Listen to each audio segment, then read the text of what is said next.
Yeah, you know, I'm SR NBK, you heard the prez, the general, natural born killers. If y'all niggas didn't know, now y'all know.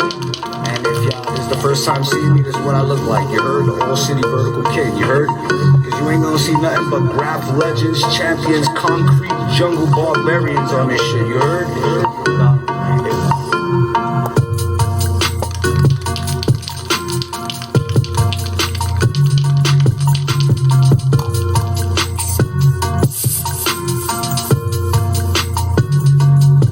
Yes, sir. Yes, sir. Here we go. Here we go. Here we go.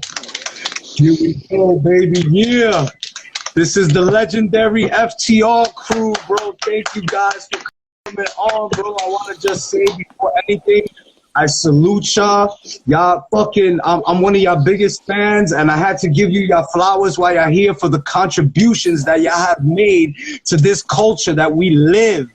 You heard? I have no barbarians on here, and this is the first time I did Queens. So to have you guys represent Queens first is personal for me, bro. I love you guys. Thank you for coming on Graff Champs.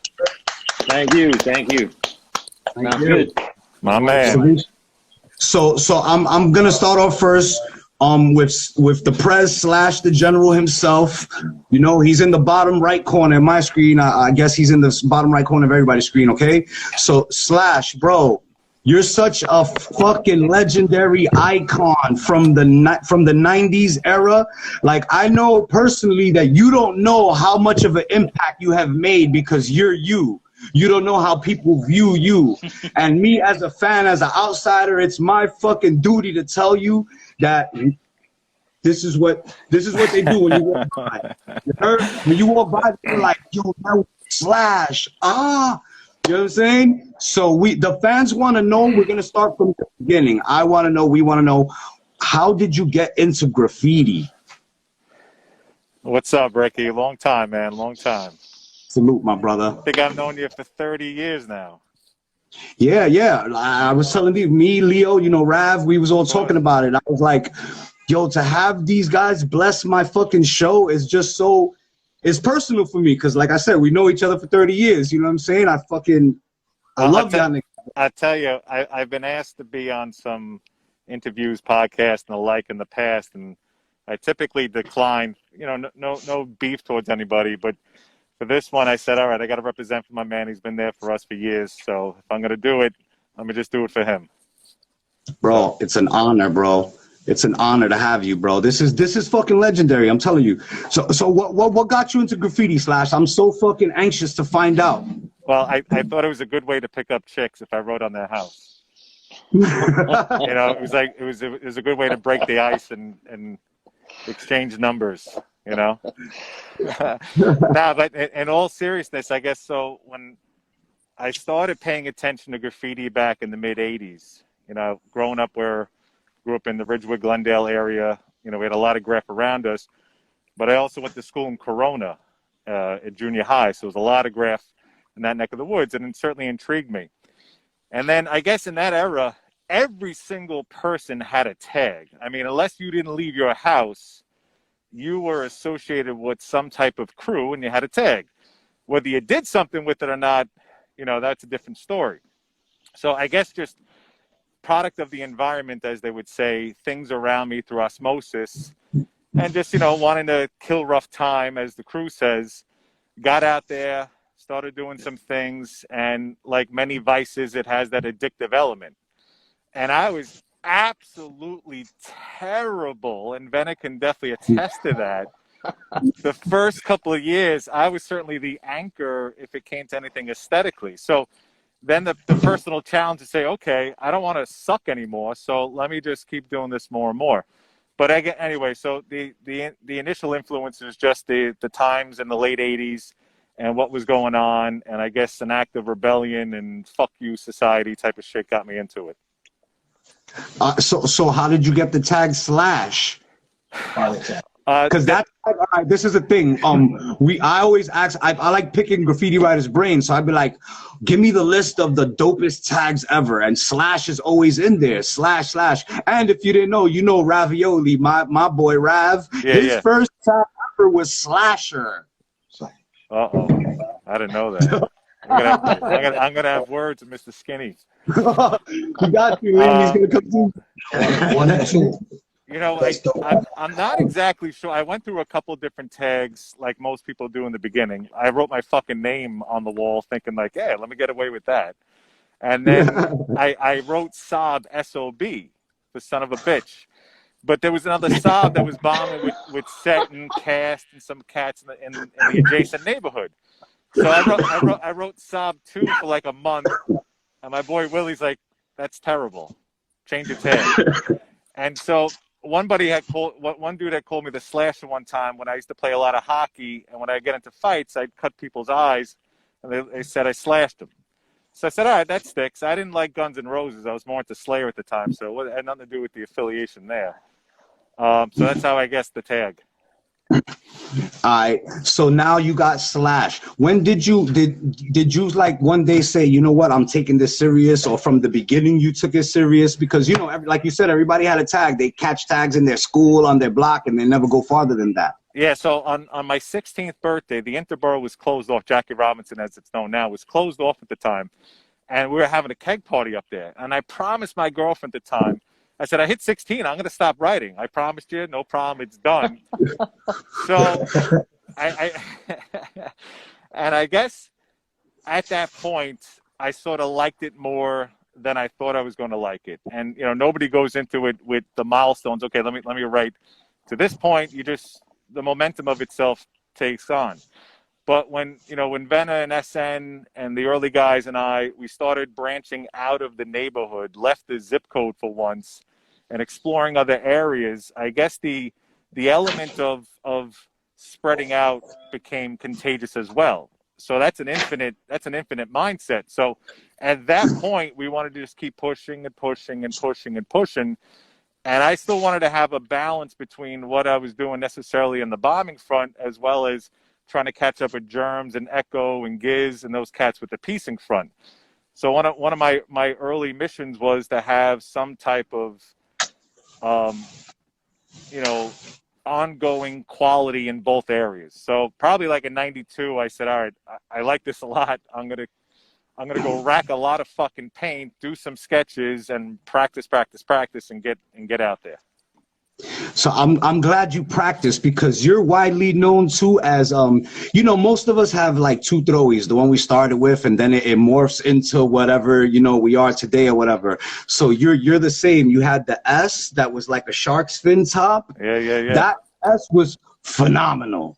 Fire. Then out of nowhere, this fucking guy comes up with the SH that's even more fire. How the fuck, how did that come about? Like the style, like you said, practicing. How did your style come about? So I guess style, until you're satisfied, is pretty malleable in that you're just looking for different things to keep doing. And I'm always a curious cat to try different things. And I was always comfortable with being uncomfortable, of saying, all right, let me just fucking hit the restart button. When I did SHs early, because / 5-letter fucking tag took a long time if you're on fucking Knickerbocker Merle and you're trying to do a fucking fill-in, and Transit's telling you to get the fuck in the car. So I switched to just doing the 2 letters, and I liked that guy Ghost H for a little bit, and I said, oh, let me do that. And other people like, that's fucking H is taken. I was like, all right, let me just do S's. That's quick. I can do fucking a lot of them. And then with the S's, there were other cats like Spec from Queens doing S's, and a couple other S's, and I said, all right, let me go back to SHs, even though Shone and Touche were doing their thing. I said, all right, and Satch 1 from RTW, I said, let me switch it so the style is different. And I stretched out the left and I stretched out the right. And that one that I guess I came up in '93 ended up being the one I stuck with for a while. Straight letters, I would continue to go through different machinations, but the pointy SH, as it's known, first arose in like '93. Phenomenal. Both throwies, phenomenal. Them shits could go against anybody's shit. That's straight up.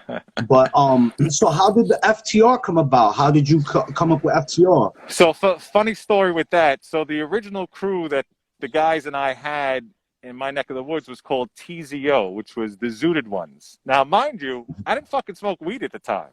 I developed many vices later on. So people are like, oh, Zooted Ones, you guys get down with smoke. I was like, No, not really. I'll drink fucking King Cobra and fucking Old English, you know, but no, I don't really smoke.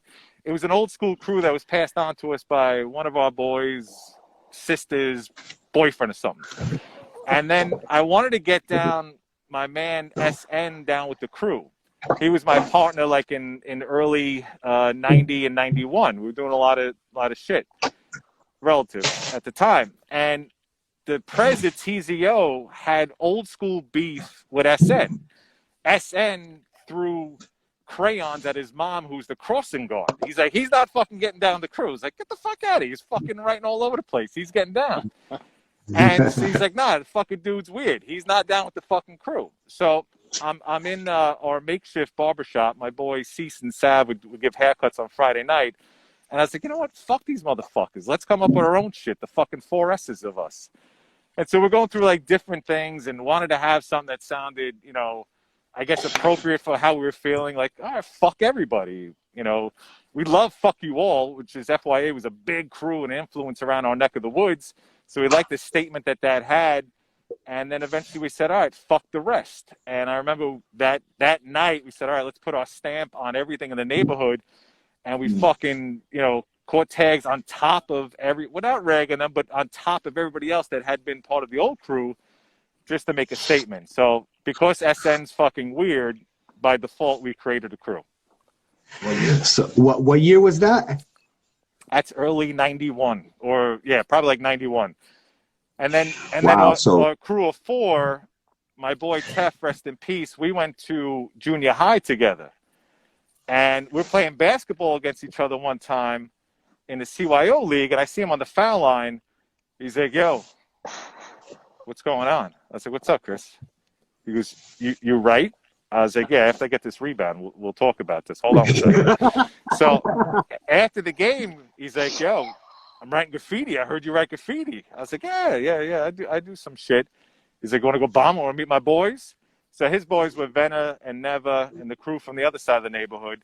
And quickly 4 became 8, 8 became 16, became 32, became 64, became 128, and whatever the crew winded up becoming. But that was the initial genesis. Wow. So at that time when you made up the crew, like who was out there like killing shit that you seen that inspired you? Many. You know, at that time we were in a perfect equilibrium of Graff where you had still a little bit of train bomb going on. A lot of the clean trains, the shit at on certain lines. Train stations were fucking smashed. The highways were at their fucking apex, and the streets. You know, the original street bombers of Jaws, Josh, Easy, which was Vipa, Bester, which was just the black tags on the walls. You know, TKA, you guys, Skevs, Back, Cost, JD, they started doing more streets. Clark and Webb and all those cats were doing streets. The One Crew, RFC were doing streets. The KGB were doing streets. MSS, you know, a lot of Brooklyn shit, Mist and F-Man and Stacks. They were all doing streets at the time. And in our neck of the woods with FYA, Deck and Dak and Audi and them from Brooklyn, Nash. So I guess all those things around us were stimulating us to fucking, you know, we went from doing tags to doing throwies. They have to do a fucking fill-in to get your fucking spot on the wall. And back then, you know, kids these days, or kids or whatever, fucking people younger than my old ass, you know, they could bomb in like a week or two and really do some fucking damage. And no doubt, they do their thing. But what I think they dismiss is there's not many spots to hit. Back then, you would take a 2-week tour on one line and then maybe you would stand out if you didn't get fucking annihilated and fucking ragged either incidentally or fucking with intent. So there were just so many things to fucking write on in 92. I remember Vena and fucking Jerms, you know, doing the Bell Parkway. They were systematically hitting in between the exit. But it took like 2 weeks just to make some fucking damage on 4 or 5 fucking stops. So I don't know. Anyway, back to the original question. A lot of influences back then, a lot of things to compete with, and a lot of ways to raise the bar, you know, with what was going on. Definitely. I personally think, you know, I missed the train era. I just missed it by this much.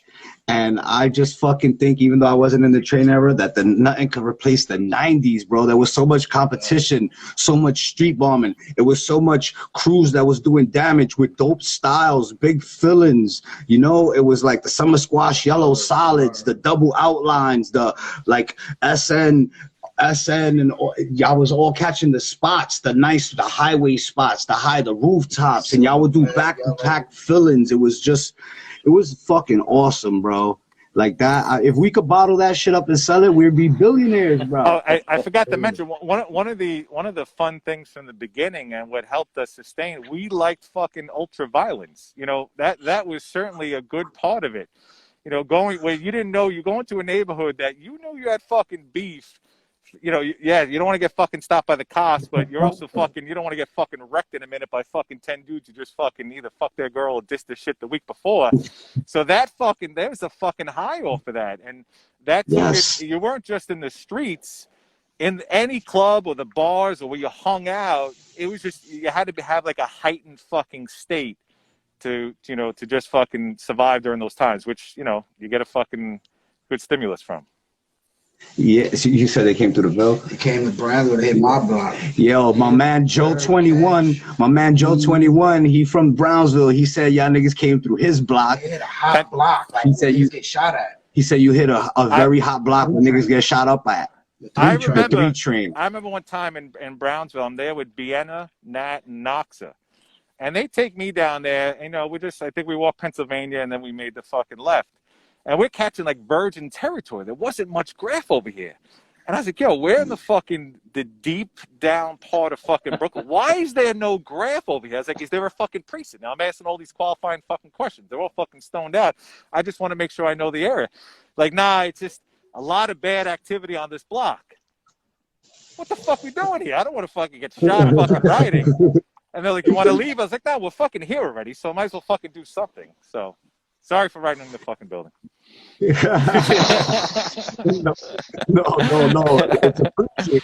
Fuck apologies. All right, so the 90s is bubbling. There's so much competition, but your crew found just a unique way to stand out, bro, with all the different spots. And then y'all niggas was in Videograph and shit like that. Like I would watch your part. I would just skip everything and go to your part and keep rewinding and seeing you and Giz and Half catching tags and this person and that person. And I would just keep on rewinding it because, you know, these are my niggas. So I'm like, bro, and shit. How was that experience? Like, how did you link to do that? So a couple years before that, and Jerms and fucking Vena remember, we were filmed for Videograph at Lane doing pieces, and we were all fucking hyped up, and it never fucking made it, I guess, past the fucking edit review, which I'm fucking happy because it was my shit was right. Germs came out of the fucking Germs came out of the womb fucking piecing well. And Vena caught up pretty quick, but I was wretched. So anyway, I was happy that it didn't make it. And then I guess when we were making some noise out there, Carl and fucking Nick reached out to us and they said, "Oh, we want to have you guys in fucking Videograph." I was like, "Well, you fucking stubbed me 2 years ago. I want my fucking tape back."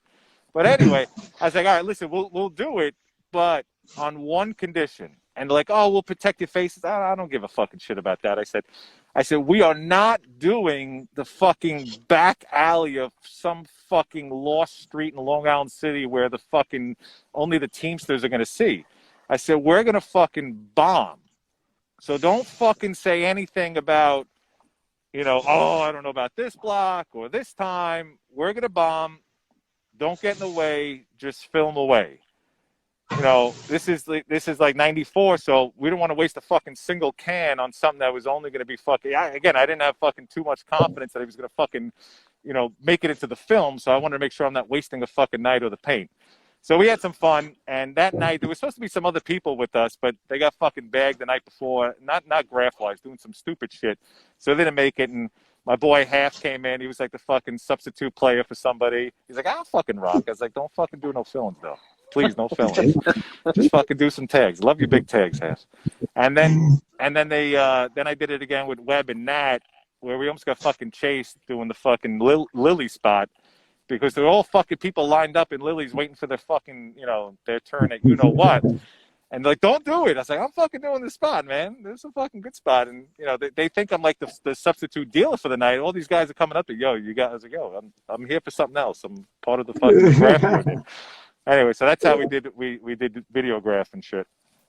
Yeah, I remember the Lily spot. You did the fill. I think Webb did a fill or whatever, and Nat and shit. And you know, Brooklyn is my backyard. You know what I'm saying? So from end to end, Brooklyn, all back and forth. I've been through every fucking avenue, everywhere. You know what I'm saying? That's the first thing I ever bombed, all Brooklyn.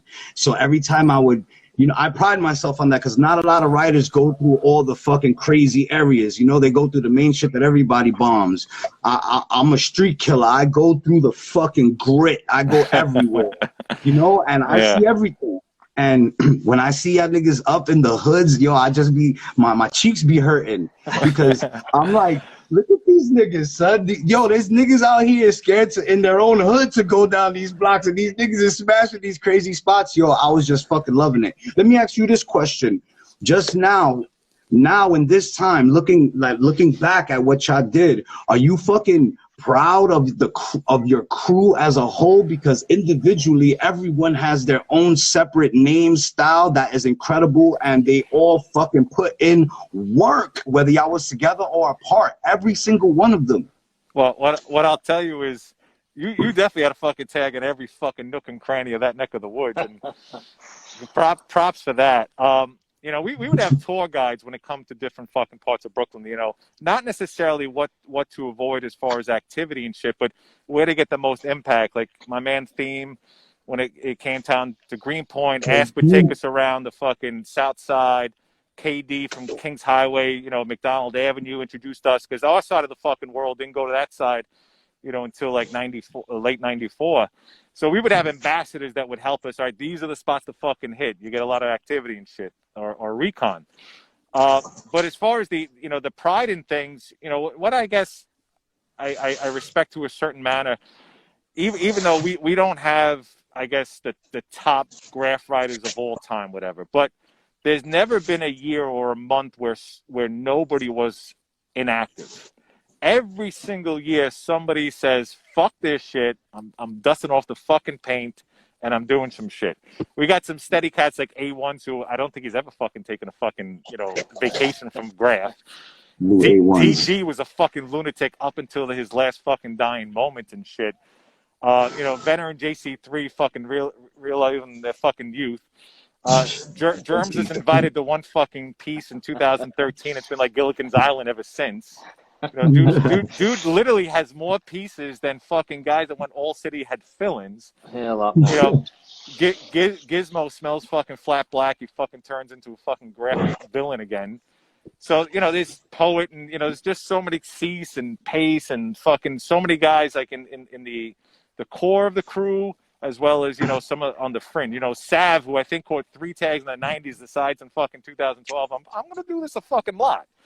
You know, so I guess the longevity or the consistency that somebody from the crew has represented, but also to that end, not a day goes by where VE isn't hooked up somewhere in some fucking manner, whether it's in a piece, whether it's in an alley, whether it's in a fucking, you know, my boys that work unions, they'll fucking put his name on sheetrock and shit, or I'll do it on fucking work, you know. So we keep those guys that are no longer with us alive in some type of fashion. So that I would say I probably have the most respect and pride for.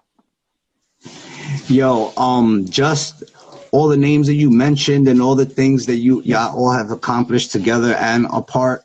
Yo, it would be a crazy like documentary, bro. That would be so fucking retarded, bro. I'll be the first one. I'll buy 5 copies, my nigga, because I want to see that. It won't happen because inside the fucking crew, we got so much fucking drama. It'll just be a big fucking we'll fucking start fighting like we're drinking Cisco's again.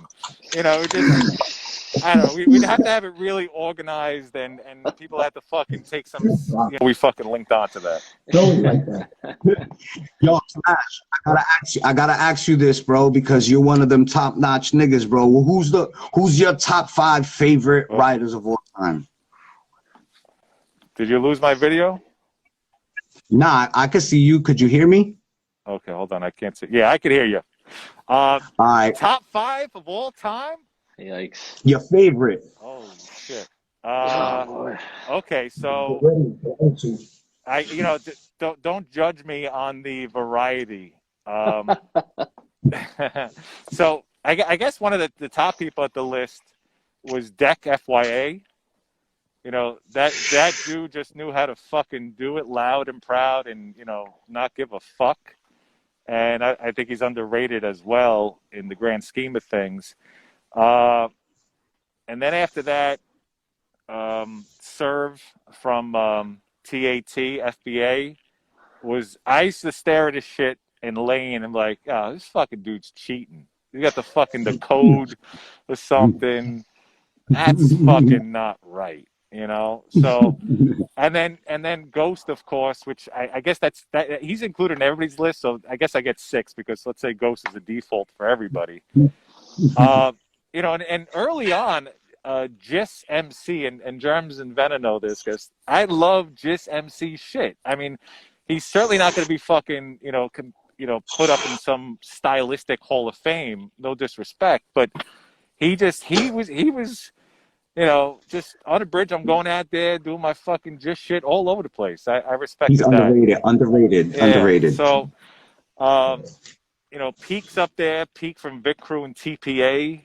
He's another one that just anything in Graff from tag to throwy to fill into blockbuster to piece he could do. Check all the fucking boxes. Yep. You got one more. One more. And I guess I'm gonna give the Saint. Just obnoxious, great tag. The FS was fucking phenomenal. The shit I would see on the highways, I thought as like a kid, I was like, what are they stopping the highways? How are they fucking doing this shit? So, I guess that's my 5. I got one last question for you, bro, because like I said, your throwy is up there, like it could compete with anybody's. Give me your top 5 throwies of all time. Ooh, let's see. KP, WR Crew. Oh, baby. Hayes. Hayes. Yeah, his short throwy. The Ghost GH is iconic, like a fucking Nike symbol, so I can't put that one. His old school toilet bowls from fucking Trap, which I bust his fucking balls about every fucking single time. Just that he thought it was okay to go out there and put these fragmented fucking toilet bowls, and then somehow they morphed into these friendlier tees. I'll give him that one. And then Audi. Audi's fucking his A's by themselves were awesome and had so many applications. But then when he would do a fucking a full Audi, and some of the spots he did them on the J and the L and stuff were mid. I'm probably missing some people, so forgive me. But I guess those are the top 5 off the top of my head. Yo, phenomenal list. KP is his throwy. He had a throwy in the corner of my block when I was a little kid, and I used to walk past that shit going to school every day, and that K is just unmatched, bro. It's retarded. Slept on. Super slept on. All right, so let me ask you this real quick. What do you think about the graffiti now? Do you look at graffiti? Do you see anybody getting up? I mean, listen, I'm always looking at it. You can't fucking turn that shit off. The same way I may be married, I still look at other shit too. I'm not gonna fucking jump out of the fucking car or start talking to fucking girl. But yes, I'm always looking at it, and it's tough. I don't want to sound obnoxious, but some of the shit is just like white noise, and it's just, it may not be my flavor. It may be good in some fashion, like with music. There's some music from today, like I see my son, he's bopping to it, but to me, it ain't Eric B, so I ain't fucking listening to it. So with Graff is the same way too. It may be in front of my face, but it's not really capturing me. I like some of the guys that pay homage to the way that it was originally done, and that they, they'll still give it their flavor from today. You can see the evolution, but it still has the elements of the past. That dude Blake, for example, or Hound, I like the way they go about their business, and stylistically, as well as the way that they just pronounce the spot. They fucking did the spot. And I give it to people like Flash, who, they're going high. It reminds me when VE figured out I could take a fucking ladder on the 7 line and it's okay. They didn't have the fucking, I think you guys call it like jetpacks. They actually had to go on the fucking trains with these fucking ladders and take multiple trains to get to these fucking spots with these ladders. And curious to what people are thinking they were fucking doing at 3 a.m. Anyway, so the people that take it higher, the people that fucking spread it out, that's the shit that I like. Bro, there's just a handful of niggas to me too that's doing it, and you hit them on the head too. Fucking I firmly believe that our era of graffiti had to come back a few times in the last couple of decades to save graffiti because it was shit. You know what I'm saying? So I think, yeah, when SN came back and did his little run, he killed shit real quick. So with fucking SN, the dude, I thought he was in witness protection, and that's like my fucking boy. And we were cool until like maybe once or twice a year, but I literally thought he was like in my blue heaven. And next thing I know, I see all these fucking fillings. And I call him up. I was like, yo, bro, you going out there? Yeah, that wasn't me. I'm like, get the fuck out of here. I know it was fucking you. He's like, no, bro, it wasn't me. I was like, you're not on fucking tape. I know it was fucking you. Is everything going on all right in your life that you're coming out with this fucking blitz? But anyway, yeah, so I am glad to see that sometimes the bat signal goes up and some of the old school crew fucking says, all right, let's go break night and fucking show these kids what it's about. Word. Fucking I want to get to the other guys too and shit, but it's just so fucking great to talk to you and even see you, bro. And through all these tough times that's going on right now, God bless you and your family and everything. Man. And it was thank you, bro. I can't thank you enough, bro, for real. My pleasure, man. I love you, bro. You've always been like this. You always been a stand-up nigga, bro. I got your back 1,000,000% anything, and I fucking bless the fucking ground you walk on, my brother. Thanks, Ricky. Appreciate you, brother.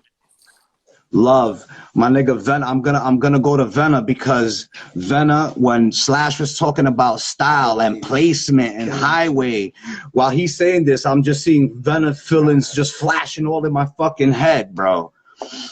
And the tag Vena alone, that's fucking fire. That could compete with Slash. I don't know about that, but listen. That could compete with Slash. So I want to start from the beginning too. What got you into graffiti? To be honest with you, nothing single-handedly. I never remember a time not peeping grass. You know what I mean? Like, it was always there. My aunt lived on Madison between Seneca and Fresh Pond, her, little railroad apartment. Looking out the window, you were right there at the L. Everything on the street I always looked at. I was lucky, He brought Slash brought up Deck and them. I lived like 100 feet from Drum Park when I was growing up. That's where that whole crew ran. Deck, fucking Meg, Ash, DG, the whole Dean, the whole crew. So, that was locally, that's what I looked up to. I was like, yo, these guys are killing it. When you're like 9 and you see fillings with highlights in the street, you think that's a piece. At least I did. Deck fucking murdered shit and, just murdered it. He had blends, fucking highlights, and then DG was hitting the streets like that. So, those were my big influences, to be honest with you. But nothing independently. I never had a big brother or a cousin or anything like that. But yeah, and it's just, again, I don't want to repeat everything Slash said. We were in, the trains were over, but we were the beginning of the streets where every motherfucker, even the nerds you knew in your class, had fucking tags. They may not ever done anything but a bathroom tag with an El Marco, but they had fucking tags. So, you woke up one day, Slash said it. He was on one side of the neighborhood. You had me, SZ, who turned into Seno, Tef, we were skating. Then we hooked up with JC3. And then, one day, instead of changing your tags every fucking week, I had something different before then. I couldn't even tell you what the fuck I wrote. All types of fucking shit. And then one day we decided to go out there and do it, and we did it. And how did you get the tag Vena? I wish there was a story. There wasn't. I just, trial and error, it fucking wrote that shit one day, fucking with letters, and it stuck. So, no real story to it. I wish I had a meaning for it, but I don't. So what year was that when you got Vena? 89. 89. That's the golden year where everybody was starting to flourish for 88, 89. Woo! Oh yeah, it was the transition from guys that left the trains and transitioned into the streets. And then I don't want to collectively throw us under one umbrella, but then there was us. And I don't mean just FTR, I mean your crew, everybody that we missed out on the trains. We were too young. It was always the street stuff. It was always the highways. It was always concrete. This, we may have snuck in some clean trains and some freights, but it was concrete. Yep, that's a fact. That's a fact. So now you got the tag Vena and you're going and you're taking it serious from the beginning? Pretty close to the beginning. You know what I mean? Again, I had a hodgepodge of bullshit tags. I probably fucked around with Vena for a few months, and then again it was me, Tef, and really JC3, and we were just starting to explore, leave the neighborhood, leave doing where you could walk through. You either had to get on a train or hitch a ride to, and then we hooked up with Slash, the other half of the neighborhood, and then things just exploded. It was the time. It was either gonna do something with it, or you're gonna be one of those dickheads catching tags in your high school bathroom. How did you link up? How did you link up with Slash? My boy Tef knew him through sports, and for Tef here is a shot of Jaeger.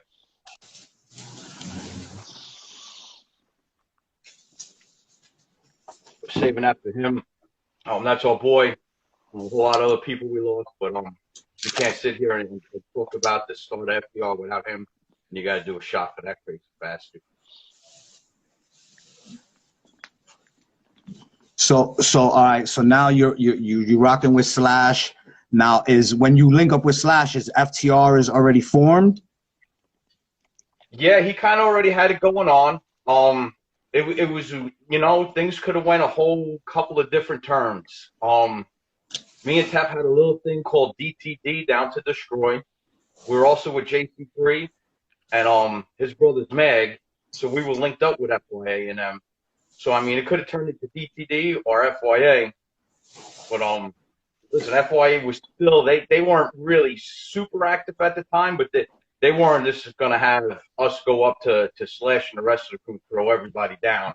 So we talked. It was like UNSN got FTR, me and Tef got DTD, and FTR just sounded better, and we just went that route. But I mean, if we didn't need Slash, to be honest with you, me, JC3, Smash Brother #1, and Tef, we probably would have carried the FYA torch because them niggas did their shit back in the day. They were ruthless. They crushed some shit.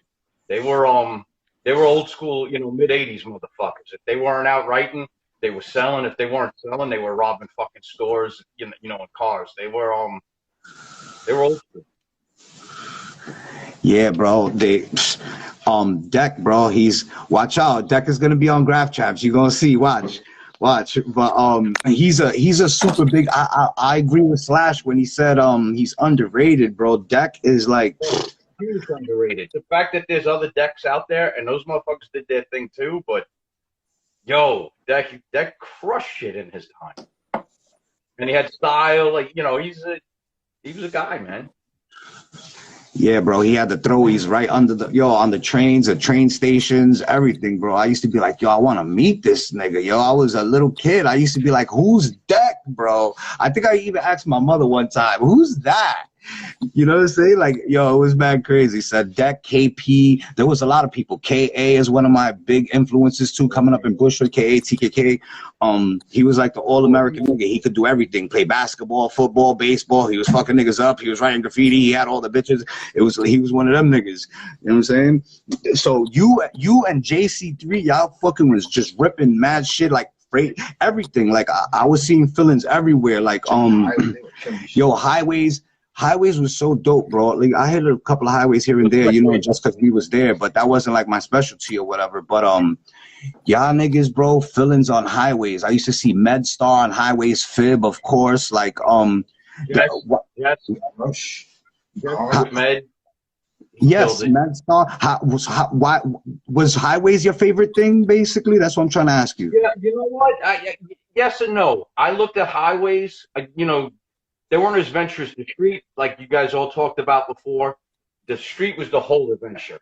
Because, you know, we're talking early 90s. It wasn't just graffiti. There was packs of motherfuckers running around stealing hats and jackets. You could get into shit. It didn't matter that you were right. Every motherfucking, it may not be a graffiti crew. There was just packs of motherfuckers walking around back then. So the streets, to me, were more fun. But my mentality back then were the highways were the replacement for the trains, because for every fucking filling you did on the street, you had X amount of cars. On the highway, you multiply that by 100, and it's just that many more people that were going to see it. So I just thought the highways were a better spot to hit. So, do you have any favorite bombs? Can you tell me a crazy bombing story? You ever got chased on the highway? Yeah, but you know what? The highways were easy, man. Them cops pull over, you jump over to the oncoming traffic and run towards it. They didn't want nothing to do with you. So I mean, the chases didn't really last. I guess one good highway chase. It was me and fucking SN, and I want to say JC3. We were doing before the motherfuckers now do roller paint shit. The shit looks insane. I don't even know how they do it. Like they do sick roller. We had fucking this cans of bucket paint that we robbed from fucking some garage or something. We were on the Van Wyck just doing fucking stomps, and we get fucking chased while we're running fucking SN, and it was probably the best guy to happen to because he doesn't give a shit. He fell in like this sewage fucking drain, and I was like, yo, man, I can't get you out of here. Like, I'm sorry, I'm out. Me and JC3, we break out. You know, this is before cell phones, all that shit. So me and JC3 are running. He's in some dirty, filthy stuff that I want nothing to fucking do with.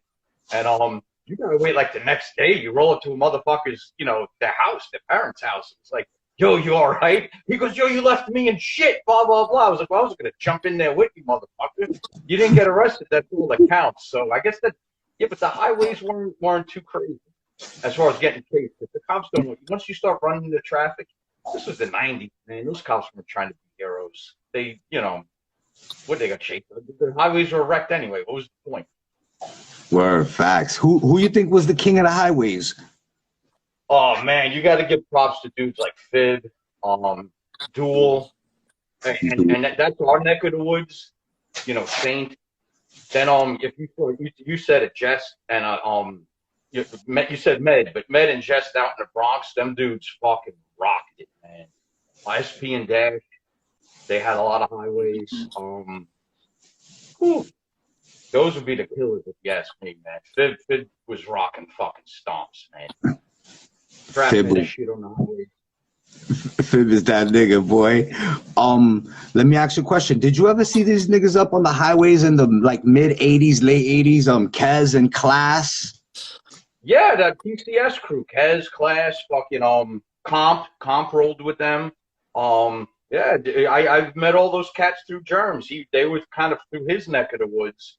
I don't want to say I rolled with him hard, but Cade is, you know, connected to them. Him and that dude Paul are killing shit right now too. You gotta give you know, props, man. Those motherfuckers are spraying a lot of paint, man. Yeah, they definitely killing shit, Cade and Par.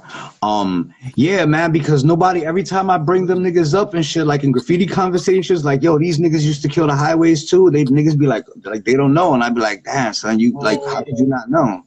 You know, and far be it for me to say anything. Their only fault was, I guess, they didn't have the longevity, but they came out, they got shot out of a cannon. They came fucking out of nowhere, bam, for 2 years, they were a lot of shit, man.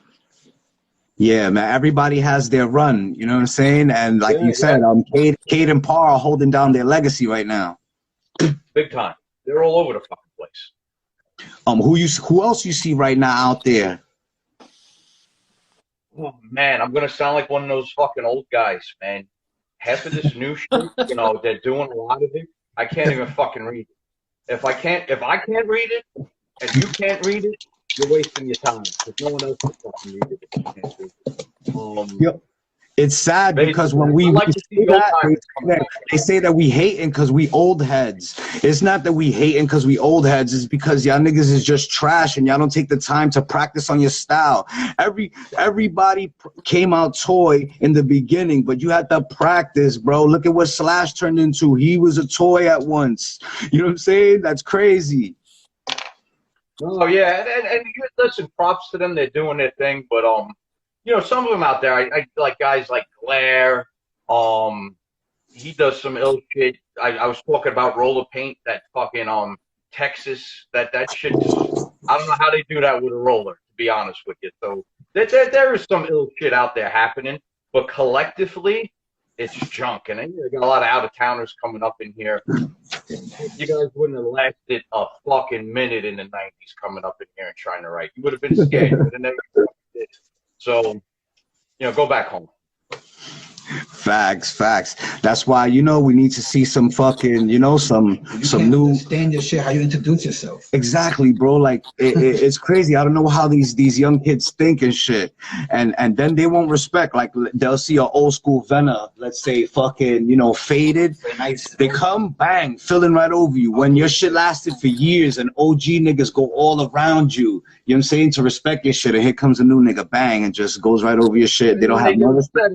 Like a filling over a tag. Their whole outlook on graffiti is just, you know, I guess we're dinosaurs. You know what I mean? They just look at it different. They didn't get punched enough growing up. I don't know. But they wouldn't survive in the 90s at all. That's crazy. So let me ask you this now. Just like I asked Slash, like looking back now, do you even realize like how people view your crew and the legacy, the footprint that y'all left? Do you even realize it? Like, you know what? I really didn't until like 5-6 years ago. I got on the social media late to the game, and you know, people started hitting me up like and I'm like, wow, people fucking remember this shit. You know, like listen, everybody, no matter how tough or how legit they say they are in this game, everybody does it for different reasons. But there was always that little piece of notoriety you wanted. You know, the adventure, the camaraderie, all that shit was the big part. But yeah, to think that people today still give a fuck about it, like, blows my mind, man. And we were lucky. We branched out. We had a beyond the core group. I mean, there's a good 15 of us. I consider myself one of the small-time fucking guys. I mean, you got these two guys below me on the screen, SN, Giz, you know, VE. I mean, the list goes on and on and on. JC3, you just keep going. And that's you know, that depends on how everybody would. A1's mega fucking underrated fucking writer. Blows my mind how he doesn't come up in a lot of conversations that he should come up with. We just ran deep, man. We were lucky. We just connected. I was thinking back, you know, not the 5 for us 80s fucking guys, not the 5 Lion Voltron, because that's only 5 motherfuckers. We were the vehicle Voltron. Everybody had their little niche: helicopters, cars, trucks, a fucking Blazer. There was a whole shitload of us, and we all had our little fucking niche in the crew and did our thing. Bro, that's a fact, bro. That you hit it right on the head. It's like a Voltron thing, bro, because every interlocking part was its own identity and its own energy. You know what I'm saying? Catch, Dessa. This is what I wanted to ask too, because I remember early on, it was like Dessa and them. Y'all was like against each other in the beginning, right? Then y'all linked up, right? No, I honestly, I knew Destiny and them guys before I knew Slash. I went to go fight TKA and Desert at the same fucking time, and these fucking dudes were running interference. And then when I met up with them, I was like, oh, motherfucker. And then that's when JRC was ragging all my fucking shit. And I tried to go fucking fight him and Les, and that wound up, we just squashed the shit. But anyway, sorry to interject. No, Frank was, Vena was always cool with them.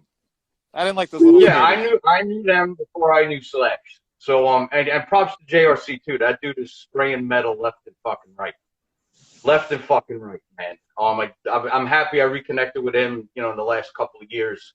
But, yeah, so again, our neighborhood was fucked up. There was like two halves, and we rolled with Dustin and them, me and Tef, before we met. We met Slash. SN skated with us. He was a skateboarder. Like me, Tef, and Senna were skateboarders. But the rest of the neighborhood, like Slash and them, we didn't meet till again. Tef fucking did a midnight rendezvous with the CYO basketball fucking kid over here, and that's how it all happened.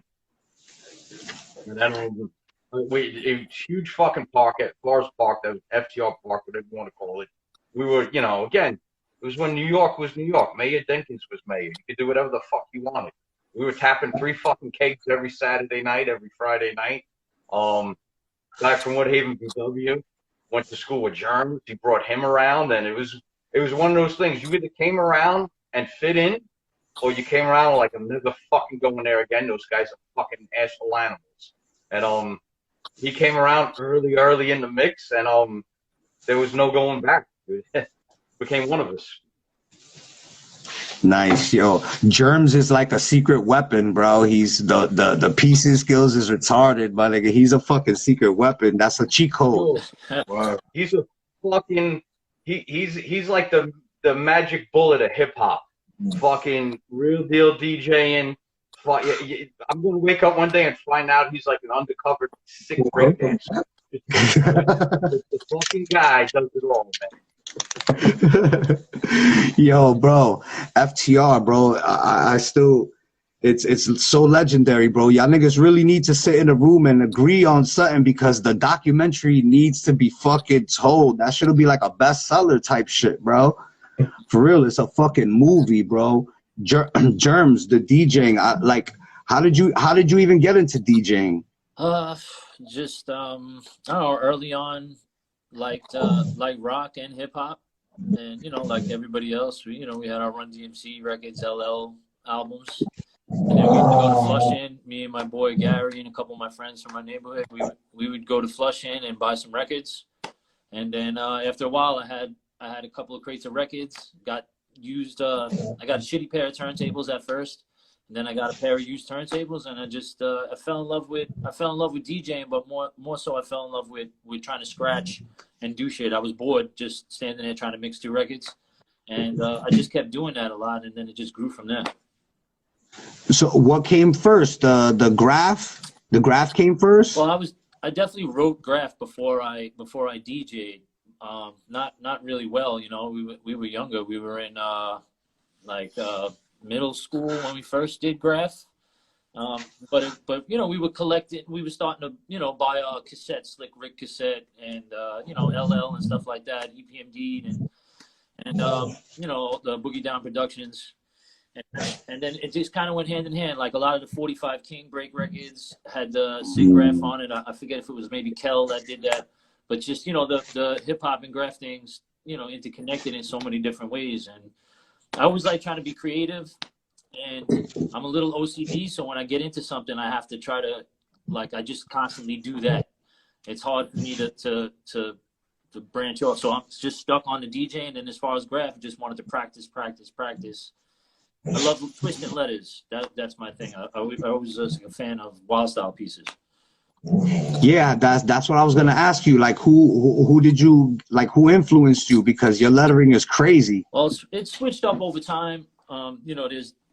It's cool because I could still be influenced by people today. But starting off early, I mean, definitely Ghost was a big influence. At one point, actually, when he was in his heyday, having 7-line battles with MQ, he actually lived directly across the street from me with his cousin for a little while, and just just having him like literally right there. I mean, I never even really spoke to him except him hanging out the window singing Gas Face or some crazy shit when he was kind of, but just having that as like an influence was big. But we had a place, a Flushing pit by us where we would go and practice, and some of the TMR guys were in there first. And Stain, Stane from TMR, he had some pieces in there that I really liked. Then of course, like the older guys like Duster was somebody that I would look to for pieces. And then as time went on, Bio, Crew, Serve, Home, Success, that area is really what I kind of fell in love with. Watching Wayne when he would do the nose pieces, I love that kind of stuff. So just trying to figure out how to make letters dance. Who was your favorite? Who was your favorite pizza? Oh man, of all time, I'm gonna say Bio, and my reason behind Bio is because it's very neat. It's very neat and clean. The way he does the colors, and he could switch his wild styles up, or the styles of his pieces. And it's very symmetrical. I like symmetrical, and there was just something about his stuff that always caught my eye. Still to this day, I still love what he does. Nice. So how did you link up with FTR? Well, like I was saying, when I started in middle school, we'd been hitting the handball wall. The schoolyard up the block from my house, doing dumb shit like that, stealing Tester cans, trying to right on the factories by my house. And I actually started, the first time I did Graff was with Class, like when you were talking about doing the highways. So Class was him and one of my other friends from down the block. We went out together when we were young. And I bombed with those guys on the highways somewhat a little bit. I would do JSs. I didn't do Jerms. But, they were kind of into the ultra violence a little bit. Like they kind of love beef. So their thing was like, let's fight with TMR as much as possible. My thing was really kind of like I want to get better and do these wild style pieces. And through my friend BW in high school, he was telling me about his friend Slash, and we exchanged black books first. I think I had a piece from Slash in a black book, and I'm pretty sure the date was maybe 91. And then I went over to hang with the FTR guys, and that's 92. We just started becoming friends, and I found people that would want to do pieces as well as bomb. I really always wanted to find like the acid factories, different pits. Like we would go to 238th Street in the Bronx, we'd go to Tilden, we'd go to Hillcrest High School, any of the spots that I can get a piece off. That's where I wanted to do. So Slash, Vena, Echo, they were down to do that, which was cool. Then I also realized that these guys were full Clockwork Orange and wanted the ultra violence at all times too. So I was like, all right, great. I can't go anywhere without fucking weapons coming out. I just want to do these letters. But yeah, I mean, it's fun doing a piece until the dude walks up in Tilden and pulls a gun out, and you're like, great, I'm just writing my name on a wall. Like, we all want to go home. Like, it's cool, but yeah. So I was just trying to practice letters, and I found that Slash and Vena and these guys wanted to do the P spot, so we went off, and every weekend I had a car pretty early on, and we would just hit up as many spots as we could get to. So they had the bombing going on. I would go and do some of the highways with my friends from like Class and those guys from back home, and my boy Beck. And then I would be doing the pieces with Slash and Vena and them. I love doing those spots. Like that was like now it's abandoned factories, which I like. That's cool. Like the freight trestles are cool. For me, I just want to be able to get a piece. And you got to find those spots. So today it's kind of cool. There's a lot of dudes out there that find really good spots to go, and it could be right under their nose. It's like a busy street, and it's the foundation of a new building going up. And like I love that kind of stuff. We've been doing freight trains a lot. I like that because I can get a piece off and then it runs. The thing that changed a lot is that nowadays, back in the day, a lot of the P spots, people would go over each other's pieces, but they'd run a little bit longer because they were illegal. So you still kind of had a problem with somebody if you went over somebody. But the legal spots now where everybody paints, it's just kind of become a thing where it's like you could do your thing, and then an hour later, some clown could just go right over you. And I understand the way it works, but after a while, it gets annoying, and you want your stuff to run. So I've been doing a lot of freight trains because they run. Yeah. So you got flicks of all your pieces? Yeah, most of them. There's a few I don't have. one or two back in the day where we didn't have the little disposable box camera. And we did the piece, run to the store, came back. There was a couple of lines through the piece, like kids found scraps or some shit. But I got most of them, and it's a lot. And do you have like old school flicks, Yeah. like like bombing flicks and shit? Yeah. I got a bunch. I got 12 to 15 photo albums. You know, actually, what's crazy? I know this this is real funny, but like a couple of my friends that don't write, if they're watching this, they'll remember. But I had like the coolest parents in the world, so. Actually, when I was young, I'd ask my father to take me around and take pictures of Graff, and he would. So I actually had some crazy stuff from places that I probably wouldn't have been able to get to. And yeah, like that's dope. Hit White Castle, and I have actually some stuff where my dad took me around and take some pictures. But I got some pretty classic pictures. Yeah. That's fire, yo. You gotta make a fucking sticker album or a magazine with them shits, bro. I need to digitize all of them, and start getting them up and showing everybody for sure. Yeah. For real, bro. I ask people that. I would love to see pictures, bro, because I was a nigga that didn't take no pictures. Right. Well, you were bombing everywhere. A lot of people that were bombing everywhere. Nobody thought to take pictures of that. You know, for the real. times that I did go and bomb, I didn't think to ever take a flick of that. But when you do a piece, that's like you want to take the flick of your piece and have it. So that kind of stuff, I always had. And then, especially once we have our digital cameras, anything in that era, like I have 400 pictures of every piece from every angle. That now is different. But yeah, I have most of the stuff we did. And then also just DJing took up so much of my time that I missed some time in there where I probably would have did even more pieces. You DJ? I didn't even know that. I tried. Yeah. CDs. Yo, so now, did you ever think it would get like that? Like years would pass by and the things that y'all have done will be revered like this? I never really think about anything like that.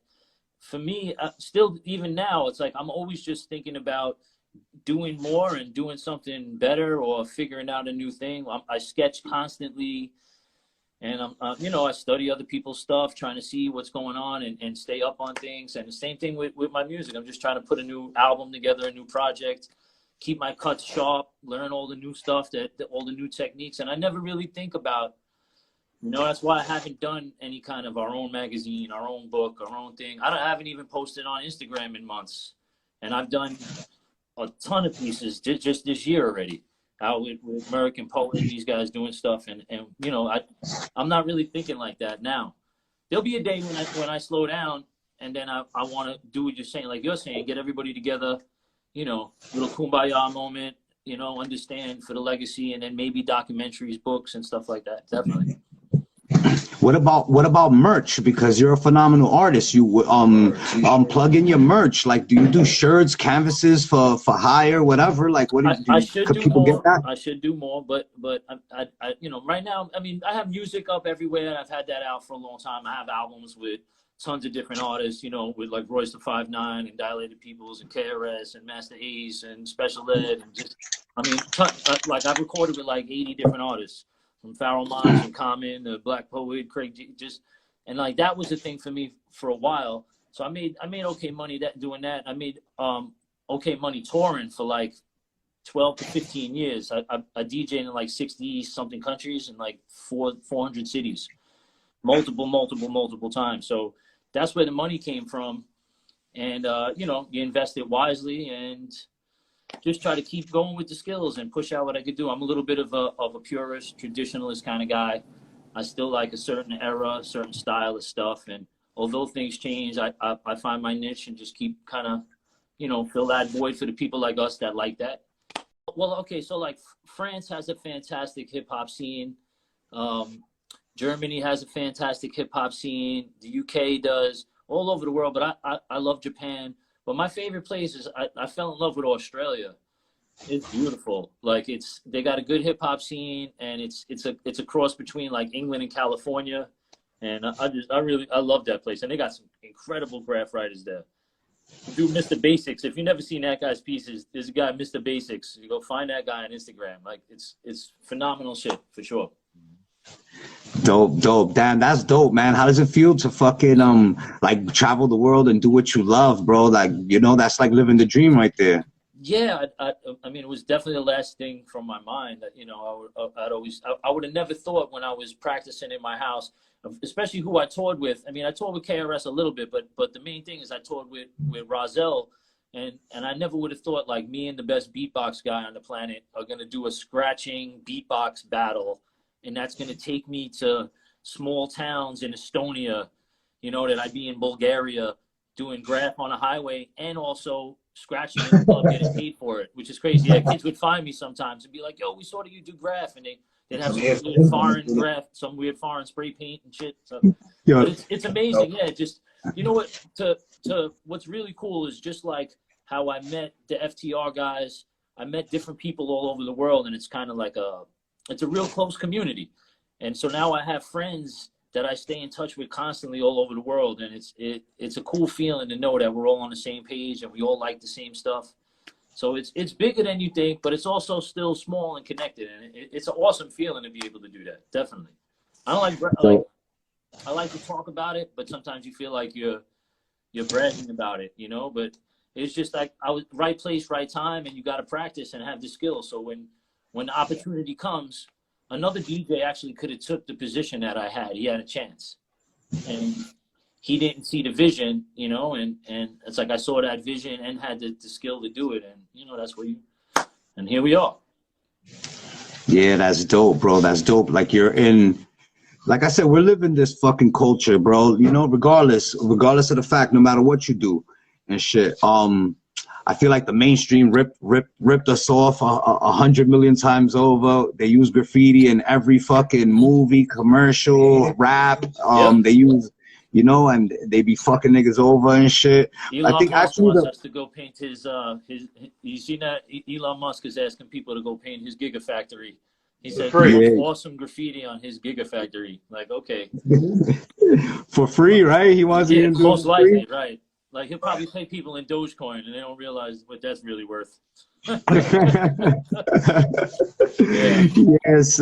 So fucking all right, now the music is in your veins. The fucking graffiti, you still got some of the dopest pieces. I remember back in the day, like you said, Acid Factories and fucking even like K-Lane. Yeah, Lane is the place.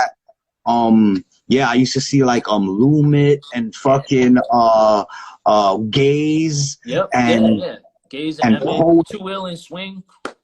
You know what I'm saying? Like shit like that. And you know, I'm an artist. I'm a born artist. My whole family, we're all artists. You know what I'm saying? But I didn't really do SR pieces. You know, and plus it was 2 letters. You know what I'm saying? I was just a street bomber. That's why I tried to get 5.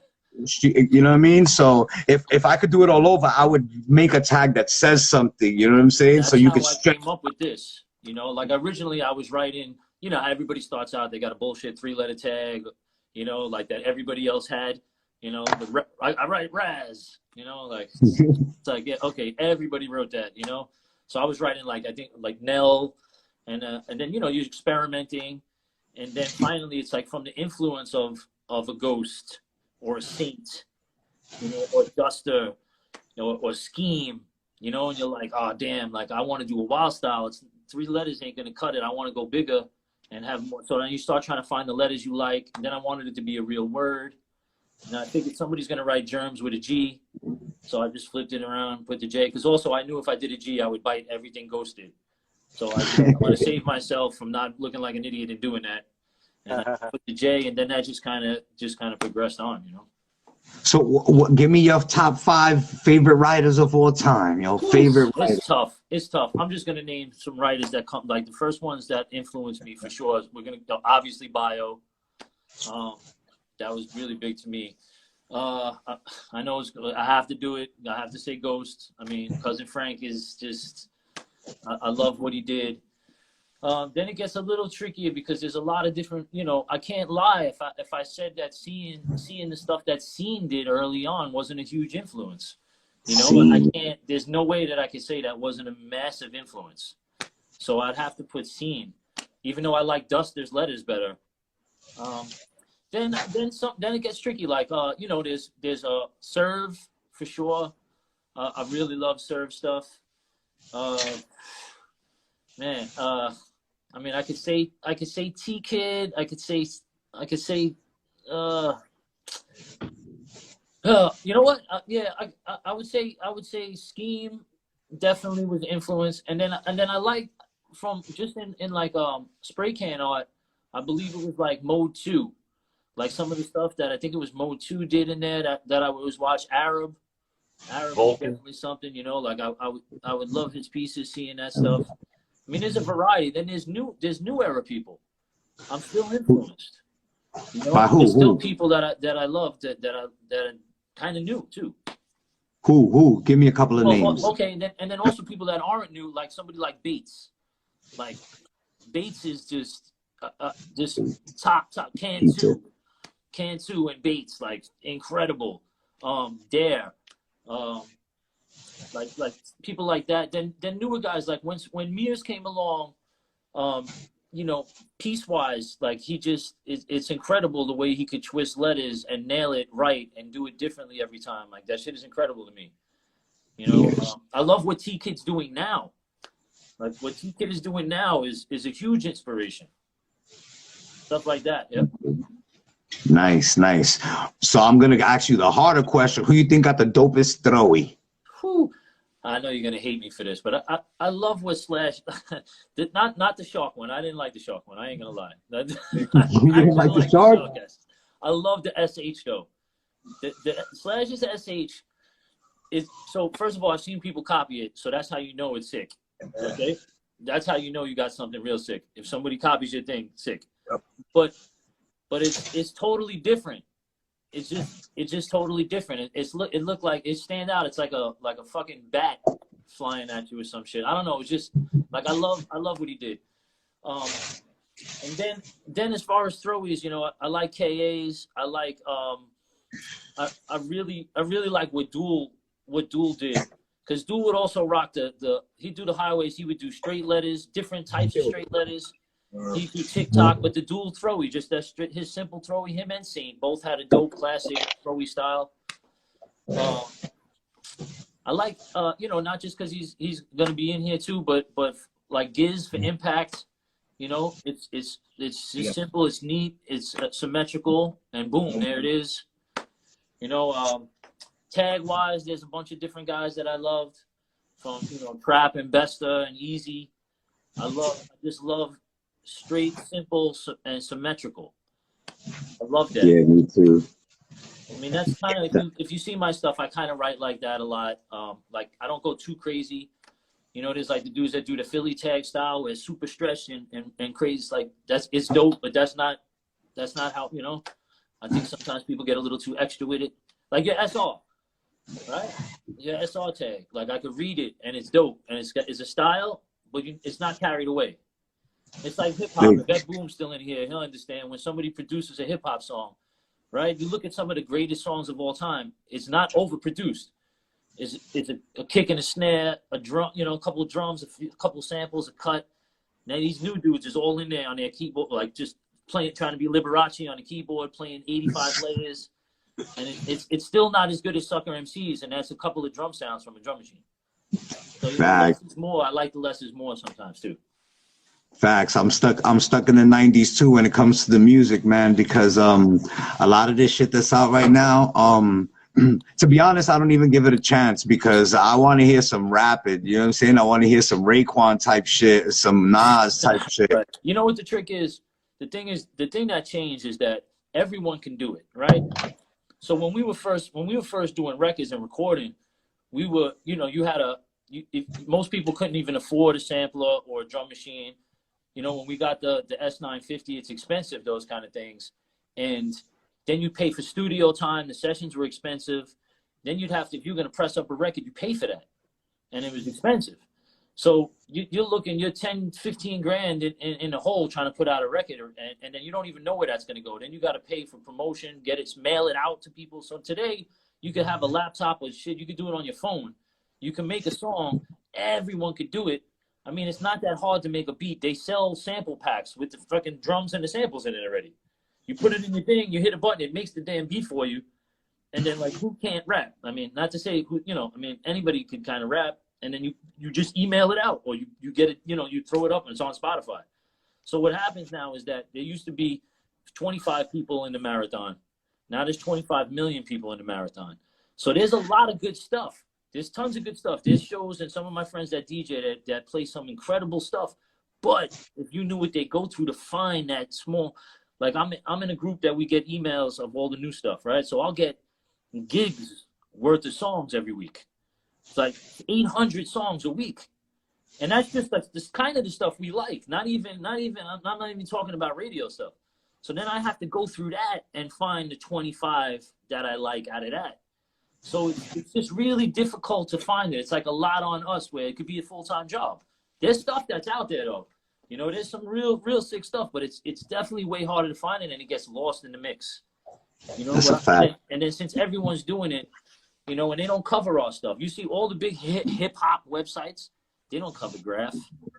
They don't really cover. They don't cover like the indie hip hop scene as much, or the dudes that scratch. Like there's a DJ battle going on today, like with the portable turntables for the DMC. Like none of the big hip hop sites are going to talk about that or carry that. You know, and so it's really kind of on us. It's like subcultures. You know, the breakdance dudes, they're on their own. They want to break. They don't really give a shit who did graffiti. Like some do, and then like shit broke off into subcultures. So it's on us to kind of like bring it all together and keep everything together and find the good stuff. Kind of like we try to curate the good stuff. Yeah, that's a fact, bro. And yo, bro, you do albums, bro. I got bars, bro. Hit me up. You already know. I was just gonna say that to you. Like a couple of things. First of all, we'll talk because nobody wants to hear us yap about that. But we're gonna talk. We're gonna work. Also, you gotta send me some of the like whoever did the Graff Champs intro. And then there was a song on one of the videos. I don't know if that is the song for the intro or not, but it was all rhyming about Graff. I got to get that from you. I got to get that. We'll talk, but I got to get that. Word. Yo, I was going to say, because I fuck with this Straight 16, you know, on IG. And there's this, my boy from there, Dios Diablo, he dropped his album. It's called Destined for Greatness. Bro, you got to give that a listen. That's the kid who did the intro. He's the one rapping on the intro. I like that. I need that. Yo, F Boom Production. Yeah, well, yeah, man, I love F Boom and Hops. Shout out to Hops. I mean, definitely, you know, all of their work, fantastic. It's good to see them. And, you know, I love that they're still active too. Can I get on some rhymes? Yeah, we're gonna do the Slash album. I know how that one goes. Fine.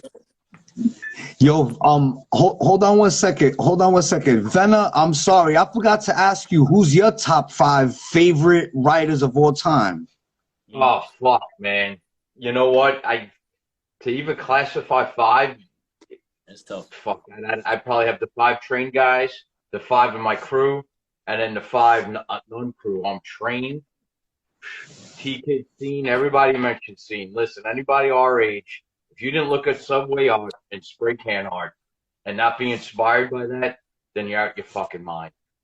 Scheme is Is the Wiz. Damn. You gotta throw a fucking bomber up in there.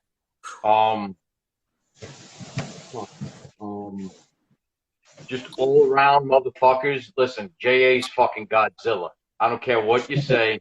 What the fuck you know, I'm happy enough to call him a friend, but that motherfucker longevity has done fucking wreck damage.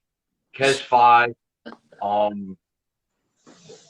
Old school, I gotta take it back. OE, Jaws, Easy. Everybody said them, but them fucking cats did it, man.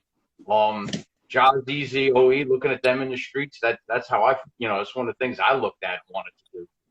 As far as people like, as far as crew, Giz, DG was a wrecking machine. We've all talked about Deck. No shot. Who else? Fuck, there's so many. Still it goes on and on, man. That's a hardcore list.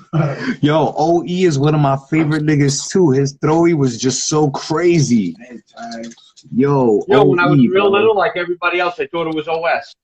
I called him OS for years. I called him OS till I was like fucking 14. I was like, OS. And then somebody's like, that's an E. Yo, that guy rocked. That's You the know, same thing that happened to me. There are a another lot of ill great writers in throwy, the comments too. People are writing tons of different. another ill throwy right out of the cannon. Stacks SCS's S. Stacks, yes, his S was dope. Throwies. Who you think is the best throwies? The best throwies. You know what? I want to name people that didn't get named by Slash or Germs already. You know who's another motherfucker that killed shit that you don't hear about enough? So P2D. That dude rocks, Ooh. Ooh. man. He did a lot of fucking shit. Again, I'm trying to come up with names that we haven't heard yet. It's hard. Everybody really named Dash. Dash was just a fucking solid fill-in. Him and SP, whether he did a simple style or a fucking goddamn, you know, a bubble letter with a face in it. My man JD, love his fucking fill-ins. He fucking stomps some shit. Yeah, it's hard to give the crown out, but again, a lot of the names have been named. Yeah, I love MQ's throwy too. That shit was like Come on, legendary. man. When he rocked the Med hat and Videograph, I don't give a fuck who you are. That was a fucking iconic throw right there. That summed up 92. If it didn't, give credit where credit's due, man. Yeah, we're lucky that we had Videograph was like the fucking theme music and visual to our graph career while we was coming up. You know what I'm saying? No, yeah, I mean there was no social media. There was nothing, and you couldn't rob Graff magazines because they sold Graff magazines where motherfuckers were hip to scumbags like us that were gonna rob them. So I mean, some people bought them. I wasn't fucking buying that shit. So I had fucking Videograph. That if I didn't see it in person, I saw it on Videograph. We'd send VE and Giz in there to steal everything. Yeah, they look like little fucking kids. We look like scumbags. Who are these nice favors? I think you're lost. You're not in Bridgetown. Yo, the 90s. We're bombing. We're fucking making a name for ourselves. We're fucking building our talents and the future people we're going to become. We're expressing ourselves in a way that the world embraced and stole from us. And we lived through all this and we survived to this day still to give each other flowers and still impact the next generation in all types of ways, bro. Like, they gotta give it up to FTR, bro. FTR, you got the Knock 'em Dead sweatshirt too, KED, all the surrounding crews, DTF, like you said, Stacks YO, all of them, MTA, of course, SNR, JRC, all of them, NBK. We was all like a unwritten family, you know. It was like all, you know what I'm saying? In Bushwick, you had MBK and a couple other crews, you know. Over here, you had MTA and Dessa and them. Then you had FTR, you had Papo and DCF, KED theme, all of us, and we all mixed and always got along and always had each other's backs. And I'm proud to be a part of that. But I salute y'all, bro, for real. I salute y'all for that. Always stand up niggas. Always stand up niggas. Always killing shit. Always, you know, what's crazy about FTR is like niggas will what they say behind your back, they would say to your face. You know what I'm saying? Real stand-up dudes and shit. You know what I'm saying? So we really salute that because you don't find that in a lot of people. And you know what type of niggas you're talking about when you talk about FTR because it's still the same core. You know, the same core people. You know, that's just with me. I'm with Rav right here. You know what I'm saying? Since 14 years old. He's, you know what I'm saying? We're way older than that now. You know what I'm saying? Look, that's still my right-hand man. You know what I'm saying? And that's how we roll, bro. We're each other's keepers, my nigga. And FTR always been a mad, solid fucking fixture in this shit, bro. And I'm proud and I salute to have y'all niggas on Graff Champs episode 11, bro. So before I get Giz on, is there any last shout outs, anything y'all want to give before I get Giz on? Yo, for starters, I want to shout you out, bro, because, again, the new era, everything's documented. When we were doing our thing, all of us, everybody you just named plus a whole lot more heads, nothing was documented. We didn't take a flip unless you thought you did a burner. So for bringing it back and just, you know, trying to just document that time in history, props, brother. You're doing an awesome job. Listen to all your podcasts, heck, whatever you want to call these. The first 2 minutes are always a little shady. It looks like you have a little bit of trouble, but you always pull it off, man. So props for that. And yeah, just props to everybody, man. Thanks for having me. What about you, Jerms? You got anything to say? Well, thank you for having us on here. You know, it's not often that people really want us. That you gave us an excuse actually to get on here and reminisce and talk about this, which is fantastic. I'm really enjoying it. So thank you. And then just anybody there's tons of people that I see in the comments that I can't reply because I'm trying to pay attention. But there's a million people in here, and we got friends all over the place.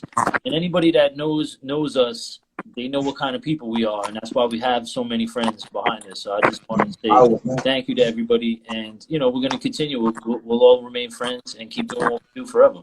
Thank you for being on Graff Champs, and we're going to continue on with Giz, my brothers. Gizmo. Here we go, baby. Graff Champs, episode 11. Yo, Giz. All right, first of all, like I said, I just got to give you the proper introduction, bro. This kid right here is one of the dopest motherfuckers to ever touch one of these right here, to ever do this, to ever give you what's going on in here, to express it on a canvas, on a painting, on a wall, in a train track, wherever the fuck you lucky that you got to witness this guy's hieroglyphics, basically. This is Giz, MTAFTR, bro. I salute you. Thank you for being on Graff Champs 11, bro. You heard? Having me. Thank you for that nice intro. Nah, you're a legend in the game. Your fucking art is fucking outstanding, and we just want to start from the beginning, bro. How did you get into graffiti? What got you into graffiti, Giz? So when I got graffiti, it was around 1986. I was 8 years old. My older cousin used to babysit me. He used to be down with all the FYA guys like Deck, Mag, No, Show, Deem, Sept, all those guys from like that generation. And like they were all older than me, and my cousin used to babysit me, so they were into Graff because it was the 80s, and like I was just exposed to it, just by being down with them. And then 1988, I went to Show's house in Bushwick, Show MSD, and I was never exposed to drugs and shit like that, right? Like I didn't know about it. Like so, my cousin was there, and everybody was older than me. I was like only 10 years old at this time, and like, they splitting up a blunt. They start like taking the tobacco out of the cigar, and I'm like, I'm like, yo, what the fuck are these guys doing? I'm like, I felt a little bit weird, and he was there that day. And at the time, I wrote Pac-Man. That was my first tag because I was into video games and shit, and not a lot of people know that, but that was my tag. And Show was making fun of me. Show was like, nah, man. He's like, yo, you can't write Pac-Man. That's just like 6 letters, man. He's like, you could get arrested by the time you... And then, like, when they started lighting, they lit the blunt, and they're all smoking the blunt and shit, and I never smelled that before. So I was like, I knew it was something different. Like, all right, cool. Like, I was like real quiet, because they were all like 8, 10 years older than me. And then like Asp had the blunt, and Asp got up and he passed it to me, and Show jumped up and they started fucking arguing and shit because Show was like, yo, he's a little kid, man. Like, don't fucking get that shit. No. I felt like I did something wrong, like I felt like I was. How old was you exactly around that time? Yeah, whatever the situation is, like I was just being honest, and he's like, look at him, man. He's like, yo, he's like a fucking little gizmo, And then Show was like, yo, he goes like, yo, that's your tag. He goes, your tag is Gizmo, and he goes, you write Giz for short. And my black book, it was a 2-page white canvas black book, and he did a double page inside cover, and he did a Giz, a Charlene, and a Lisa. That was his daughter and his wife's name. And he did a 1988 in it, and I still have that shit, Wow. How old was you? 10. I was 10 years old. Damn. Yo, that's history right there. And you got it from Show, one of the presidents of MSD, one of the roughest, craziest niggas from Bushwick. One of my idols, basically. He's one of my idols. Hector, rest in peace, man. Rest in peace, bro. That's a fact. Wow, that's a crazy story, bro. So now it's the early '80s and shit. You got Giz or whatever, and so who you coming up with? Like who you around? So at the time, I was just a neighborhood toy. You know, I didn't know what I was doing. I was just fucking using fucking pilot markers, and you know, my cousin was teaching me how to make fucking mops out of fucking shoe dye and all that shit. You know, like. And I remember the first time, this is when so at first it was just like, I was like initially like interested because I was like, yo, I knew it was something like, you know, different. And it was like, but my first addiction, I could tell you my very first time that I knew I was addicted to this shit. Yo, I straight up, I was with my cousin. He used to bench trains, right? He used to take me on train rides when he would babysit me, right? And when I was a little kid, to me, just sitting in the car looking front window just to see cracks and shit in the tunnels and all that stuff. Like, you know, being a little kid, you know, little kid shit. But yeah, remember we were in Manhattan. Like outside my element when I was a little kid, you know? And I busted out a mop and he caught a tag on the insides with mad people on the train, right? And I remember like feeling like, oh shit, like he did that in front of everybody, you know? And then he passed it. And it wasn't like a crank mop, like all these it was a homemade fucking mop, you know? Like he passed it to me, he goes, now you do it, right? And I remember grabbing it and I caught a tag and the shit, I remember the ink going all over down my arm, bro. That shit wasn't sealed properly, right? But I remember turning around and like feeling like all these people looking at me and I knew I was doing something like I was kind of wrong a little bit, you know? And I just felt that rush, and it never left me, you know? And, like, I know I do, like, the art shit now, and, like, I sell, like, the canvases, and I do all these things and all that. But you know what, man? I'm a fucking bomber at heart. And that bombing shit, there is something about that will never, ever, ever get old, no matter how old I get. You know what I mean? Like, we're talking about 30 years later, and like, I can't stop. Like, I love it, you know? That's a fact. That's a testament to the relentlessness of and the passion of a true graffiti writer, bro. Like I had to explain this shit to wifey for years and years and years. She's like, you're this age and look at what you're doing. And I'm like, I could show you a million other dudes that's doing the same shit. It's just who I am. It's not like something that I could just stop. It's just who I am, bro. Yeah, and you know what? And we're from an era where, like, in the 90s, you know, like, it was a violent era, man. You know, I got a lot of scars on my body to prove it. And it was a lot of shit, man. It was like everybody had something to prove, you know what I mean? Like, you could be walking down the street in the 90s and just see a total stranger, and they just look at you and be like, yo, what you looking at? And before you know it, you're fucking knife fight. You know what I'm saying? Like, kids these days, it's like, they're on Instagram like, yo, I'm gonna fuck you up when I see you. Yo, word, man. Yo, they at each other and all this shit. Like, but when they see each other, what happens? Yo, it's all good, man. I didn't mean that shit, yo. You know what I mean? Like, it was a different era, man. You know? And honestly, I'm glad it changed, because if it didn't, a lot of us wouldn't be here to keep talking about it. You know? That's a fact. So now, when did you start taking it serious? Like from the beginning, you was like, yo, I'm going to kill shit. Right when you caught the tag on that train, then you felt the rush. I felt the rush, but I didn't know, like, nobody schooled me, right? I was around a lot of real writers like Deck, Mag, like I said, Show, Deem, Sept, my cousin TR. But no one schooled me. No one was like, yo, this is what you got to do, you know? So it was the end of the train era. So, like, I kind of, like, stuck to that a little bit, you know? Like, I was doing a lot of little station shit. And I was, like, they would bring me into the train yard here and there. And I would, like, catch, like, little tags, like, under the doors, because that's all I could reach, you know? And I remember one time they brought me into the M yard. And, like, they all ran. I didn't know which one was the third rail. And they all ran away from me. And they were like, fucking with me, like, don't hit the third rail, don't, you know? And I didn't know which one was the third rail because I was a little kid, you know? But, like, trains were my number one thing when I was little. Like, I really loved them. But then when they got cleaned, it was like a losing battle. And that's actually why we started MTA, me, Dessa, and Sen.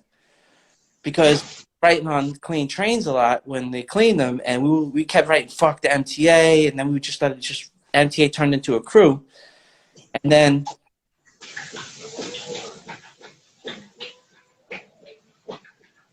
shit just ended, and it transferred to the streets, and it turned into a different ball game, you know.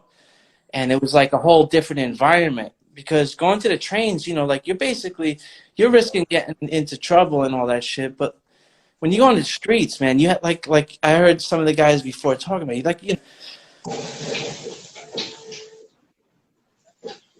and New York was not neighborhood friendly all right, like it wasn't cool to be a white boy in Brownsville back then, you know, like you were like looked Yeah. at, It was a cop or crackhead. I was straight up looked at as a Vic, you know, so like and a lot of New York, you know, like people say all city nowadays, but you know what? Nowadays, all cities considered from like Bushwick to the Lower East Side. It's like a small circle.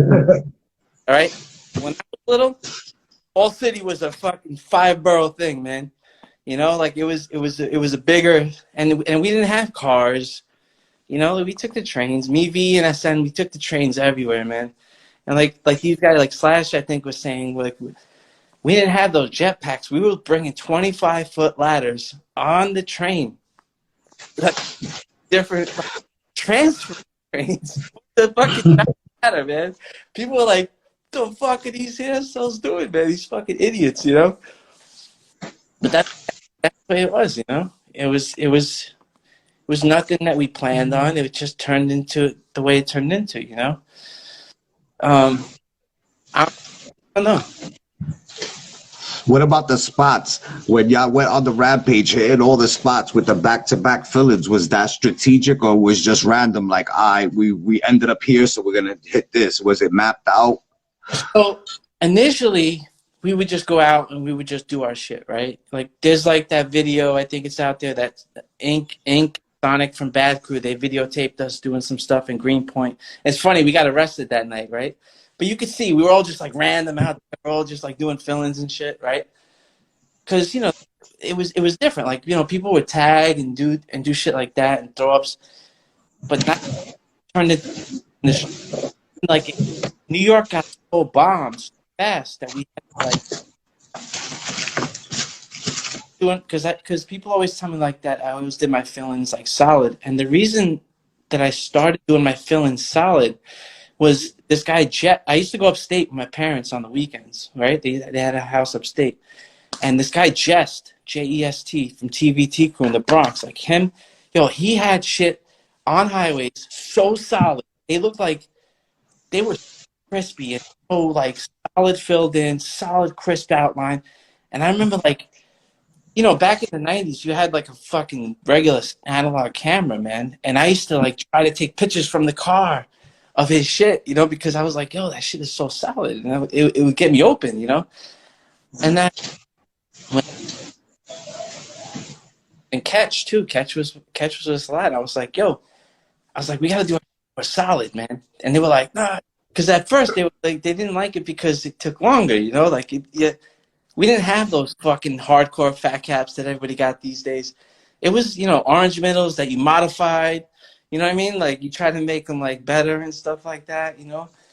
And so it took longer. And then the force fields came out, because the force fields. That is because there was so many films upon fill-ins in the streets back then. Like during COVID, New York is actually looking like, you know, it's bombed. New York is bombed right now, you know. But like back then, New York was bombed too.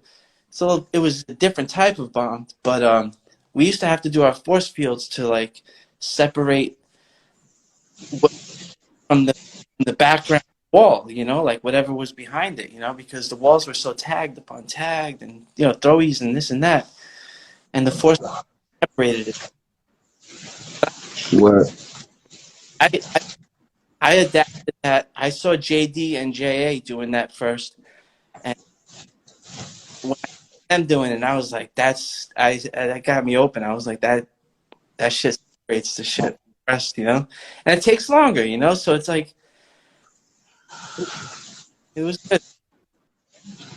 What about your throwy? Because I've seen you, you know, we know each other for years and years and years. I've seen you from the beginning, which you had the lowercase G throwy, Yep. boom. You know what I'm saying? Then you had like the straight letter shit, boom, which morphed into the like straight letter giz that you do now. And then the big fluffy iconic super duper giz that you do that what you know what it is now. Like how did you come up with that? So the evolution of a throwy, like I guess every writer goes through that, right? There's stages when you're trying to make your way and come out your own way, you know. And I had the lowercase G throw up, which came out like it came out in Videograph. I did a Videograph with it with Desta and stuff like that. And like I was bombing with that guy Set KRT for a minute. He's the one that kind of like started taking me like to like neighborhoods I'd never been to before, like Harlem, Bronx. I mean, because he had a car and I didn't have a car, like I didn't have a car until I was much older. And I remember I was like with Slash in Slash's fucking crib. And I remember telling him like, yo, I'm just not my fucking lowercase G throw up, man. I wasn't feeling it. Like I was like, it wasn't bad, but I just felt like it didn't have that fucking oomph, like whatever. So Slash is very good at styles, and Slash is, always, doing his thing. And we were in his basement, like rocking some throwies, and I was like, we were just playing on paper, trying to come up with a new giz throwy, right? And then he did something where, like he took a pen, and he, like, when you just keep sketching, but you don't lift the pen off the paper, and he did like a thing from the G to the I where he didn't lift it off. And if you look how my G to the I goes, like he didn't plan it. It was like kind of like a mistake. He was just flowing, like trying to come up with something. And I was like, yo, and it was like it was actually upside down to me, but I recognized it. I said, wait, let me see that. I said, that's cool, like because the G to the I didn't connect. And I liked that for some reason. And then I just played with it from there on. And then that straight bar to the giz. Because all of my entire throw up is curves. Except that besides the line and the Z. And that straight line, it doesn't make sense, but it works, I don't know. I just got lucky, man. I mean, I don't know. You just gotta keep, like it's like anything with style, man. You just sometimes stumble upon stuff, and that's how we stumbled upon it, and it evolved. Seen like in the early 90s, like looks very stumpy, but now when I do them, you can see like the loop on the G is much bigger. It evolved a little bit, but I fucking love it. Doing throw ups, I'll do throw ups all day, any day. My favorite to do. You don't get tired of it?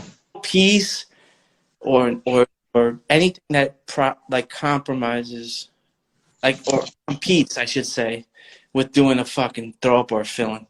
For me, I'm myself. Yeah, your fucking throwies are mad dope. It's up there with the elites and shit. What other throwies do you like? Who else's throwy you like? I mean, I don't want to be repetitive, but like Ghost Throwy was always dope to me. I mean, Oe's Throwy was dope to me. I loved Hayes' Throwy because I loved when he did the SE3 throw-ups. Like, I was like, yo, why is he doing SE3s? It didn't make sense to me. But I was like, yo, that shit is dope, Like, yeah, like, clean style.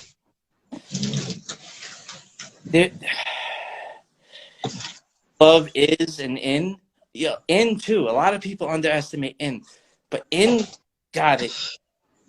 Like in used to get up,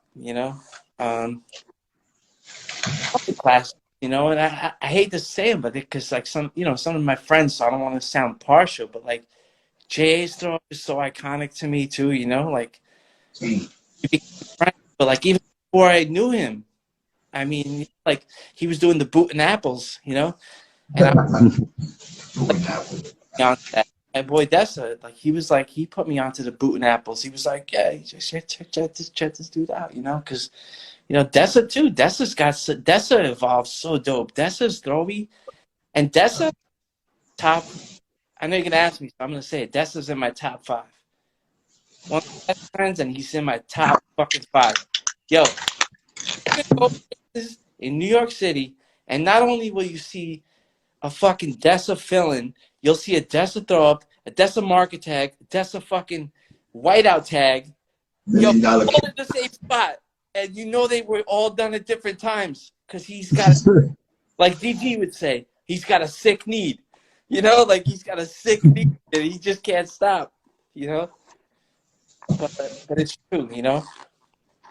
Yeah. DG? Yeah, coming up around all of the people that came up around us and shit. It's incredible all the like big names that came up in from such a little area and shit, right? It's like Bushwick, Ridgewood, all of the surrounding areas. A lot of big time riders, bro. A lot of big time riders and shit. Who's your all time favorite riders? Your all time favorite riders? So it's hard to say, man, because like internet, for example, right, has exposed me to a lot of people around before the internet, right? Even after the internet. I want to be honest about it. Like my number one all-time writer is Ghost.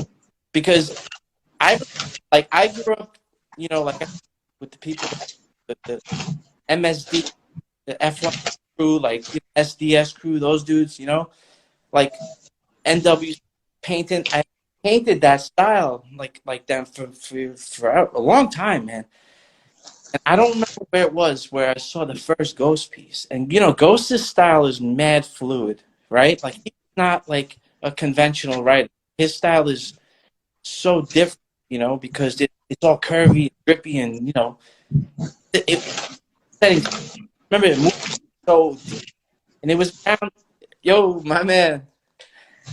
And it was around the time that Sony and Slick died. Because I remember that Slick handball court from my house. And because I met them through everybody, you know? So I didn't really know them, but I just felt like it was cool to pay respect. I got pictures of it too, shit. And I did my first Giz piece that was totally influenced off of a Ghost piece, you know? And that was, I think, in 1991-ish or 1990. I'm bad with dates, but around that time, you know? It was like before I met VE, because I met VE in 91, and I just moved by that style. And then later on, I learned out Strider. Yeah, so I was just talking about Strider, like how Strider, you know, was like a dope writer too, man. Like the guy like was doing stuff like he's the guy that influenced Ghost. A lot of people don't know that, you know, like his style is so dope, you know, like I wish I had something to show people because a lot of people don't know who Strider is, you know, and Strider is a big deal in the graffiti game, you know. Yeah, I don't know, like, you know, and then like Sento and Reese and those guys, like, you know, like the way they were doing shit, it was so like different. It was so fresh, you know, and like, because a lot of people painted like a certain thing with a certain drop shadow, a certain arrow style, you know, and those guys all came out and they were just like, they just erased it and they were like, yo, we're doing it this way. We're making it cartoony and fun and like just a little bit like more, you know, fluid in my opinion, you know. And that's what influenced me, you know. So what about like the Graff today? What do you think about a lot of the Graff today?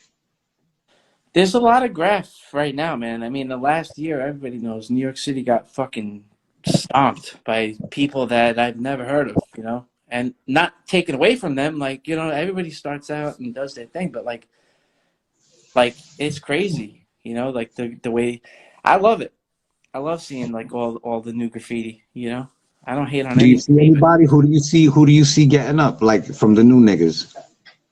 there's a lot of people getting up, you know. I don't want to get into the whole politics of it, you know, because I don't know. I just don't want to. I see, you know, a couple of 17 and Ja and a certain other person still, you know, like it's beautiful, man. It's like wallpaper that the city need, boy. Yeah. I was a circle line and I seen Plead this the shit off the fifth. Yeah, for sure. Fucking yeah, and the paintings, bro. The paintings are fucking ridiculous, bro. Like how did you like Thank cross you. over like that? So I started in '98. I started getting into the gallery scene with this guy Martinez, right? And he reached out to me through this guy, and he was like, he called my house, and yo, at the time, like I was on felony probation. I was not trying. I was like in like a lot of trouble for like some attempted murder shit, and I wasn't trying to like get in trouble. And like the Vandal Squad was always trying to like catch me because luckily at that time, you know, I was lucky and they never caught me. And this guy Martinez would call my house, or my mom's house, because I had moved out already. And he was like, yo, you know, like I have this gallery show, and I would just be like, click, you know, I hang up the phone on him because I thought it was the cops trying to set me up. You know, I thought it was like them trying to get me to admit who I was, kind of thing, you know. And then finally, like, you know, a third party reached out to me. It was like, nah, like this guy, like, you know, really got a gallery, this and that, you know. I was like, all right, so I went and meet up with him, you know, and then we started selling shit, and I made some money, and I was like bugging out because I was like, yo, I just made some money selling graffiti, like, you know, I was bugging, but it wasn't like a crossover at that point, but that was like my first experience with like doing the gallery stuff. But later on, you know, like I did stuff here and there, and then like later on, like, you know, Ghost, you know, started to teach me how to like use a brush, you know, because a brush is a big transfer. It's a big crossover, man. Like I hated it in the beginning, you know, like I didn't like it, and because you know, as graffiti writers, we're used to markers, right, and all that shit, you know, and spray paint, and then Rhyme MSK was another one, you know, like Rhyme was like He's dope. basically he let me share his studio with him. He was like, yo, just, you know, I got a studio in Brooklyn, just come through, you know, paint whenever you want. And I did, you know, and he taught me a lot, you know, on the canvases and all that stuff. And I don't know, I just feel like you know, I've been very fortunate, and I feel very grateful that like I just happen to like cross a lot of good paths and meet all the people, like, you know, like things that I never thought would happen, you know, like it's crazy. Like sometimes, like in the beginning, I would always feel like, nah, I'm not gonna do that shit. It's sellout, you know. But you know what?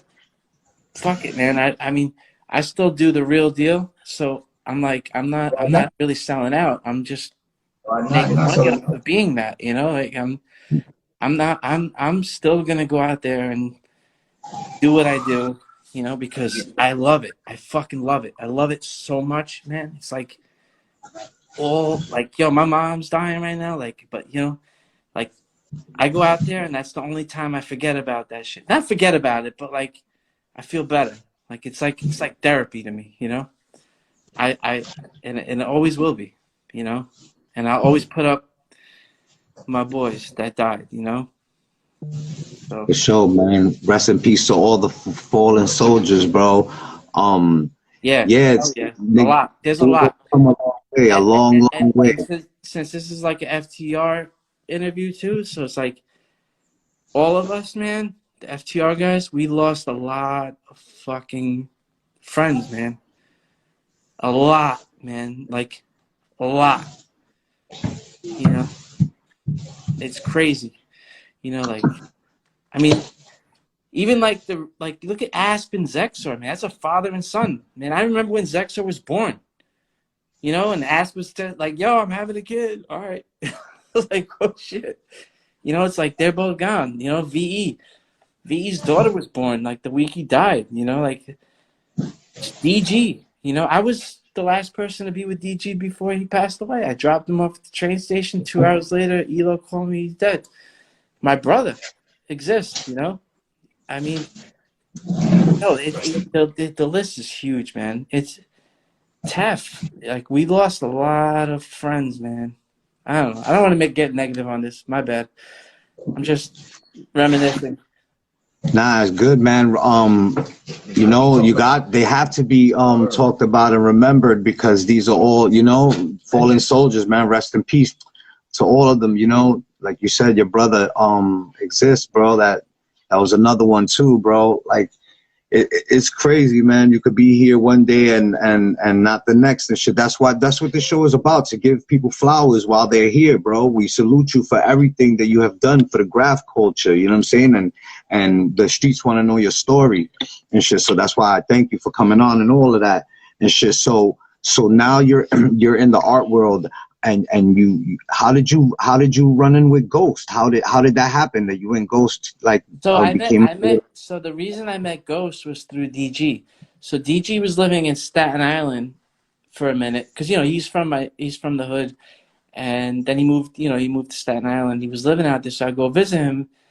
And at the time, Ghost was living out there with Strider, so I met them through DG, and you know, whatever, we just hit it off, you know, like, and we were just chilling, and you know, that was like, I think I met a lot of the people through DG, to be honest with you. I met Rhyme through DG too in Staten Island. I think I met Rhyme in like '97, and I DG about the same time, and then. Yeah, and then like we just painted and stayed in touch and became friends, you know. It's crazy how you meet people. Yo, you know what's really fucking dope about graffiti to me? I met so many fucking people around the world, right? Forget about even just New York City. The world, man. Like, just through graffiti. And you know what? A lot of them are really good friends now that I would have never known if it wasn't for Graff, and I'm so grateful for that, you know? Like, there's one dude that is so fucking underestimated. It's my boy in Copenhagen. This guy, he writes Sabe, S-A-B-E. This guy is a fucking animal.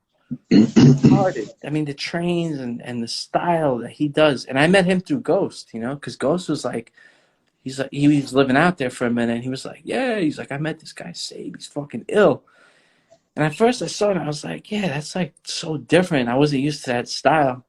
And that shit grew on me, and then I was like, yo, that shit is ill, you know? And it's like, I got friends in like Brazil and like, yo, all these crazy countries, man. It's like, it's beautiful. It's a beautiful thing, man. You know, it's like, social media definitely helped connect the world when it comes to that. But it's nice because a lot of the people that live outside of New York, like, would come to New York in the 90s, you know, and then I would meet them like in like now, like in the 2000s and 2010s eras, and they would be like, yeah, I was in New York in the 90s and I remember seeing your shit. And I'm like, damn, people paid attention like that? Like, kind of crazy. I wish VE was around, because yo, man, like when we were doing our thing, like nobody, like we weren't like big headed, because it was different, man. We were just doing it, you know, like we weren't like, yeah, we killed it, you know, and like, but I only felt like, I didn't feel like it, but like I only like hear what people say, and they're like, yeah, you guys did a lot, you know, like, and I'm grateful that people noticed it, because I always tell people, man, like, the shit that when we were doing like our thing, like hard, it was like a job. Everyone thinks it was all fun and games, but it wasn't. It was like, because we didn't have money back then. Like, we had to go rack our paint, you know? We had to fucking go scope shit out. Then you had to go paint all night. And like when we were painting, we were going out with backpacks, like me, V, and SN especially, like the three of us. So we'd be going out with 20 cans each a night, coming home with nothing. And like, at the time, I was going to Catholic school, and these guys were going to public school, so they didn't have to go to school. I had to go to school because I was fucking, you know what I mean? You could only miss a certain number of days, and then you were kicked out and shit. And the only reason, you know, and I did that because that was the only thing that kept my parents happy, because I had moved out of my home. at the time. So my mom was like, yo, as long as you stay in fucking private school, you know, like whatever, you know. And then V and SN would be making fun of me because I would be changing into my fucking Catholic school uniform, like on the rooftop at the end of the night and shit. Like dropping off paint and shit. And these guys would go home and go to sleep, but I would go to school and be like fucking sitting there like, you know, like fuck, I'm tired and shit, you know. And then fucking V would like be picking me up when I'm getting out of school so we can go rack paint, you know, like so we can go out again, you know. It's crazy. We had so much energy. It was nice, man. Fun. Yeah, man, fun. We were also very competitive with each other, you know. Like there was a few times where we would get into fights, like, you know, like not like bad fights, but you know, like dumb like friend fights, you know. And over spots, because we would fight over spots, you know. Yeah, me and Ever and Turk used to do that too. We used to fight over spots. Yeah. Let me ask you a question. Sure. I'm gonna have to put you on the spot. Out of the whole crew, the whole MTA, FTR crew, there's a lot of dope street killer heavy hitters. Who has the dopest throwy? You know, it's hard to say because there's like V's throwy is dope to me because it's frozen in time, you know.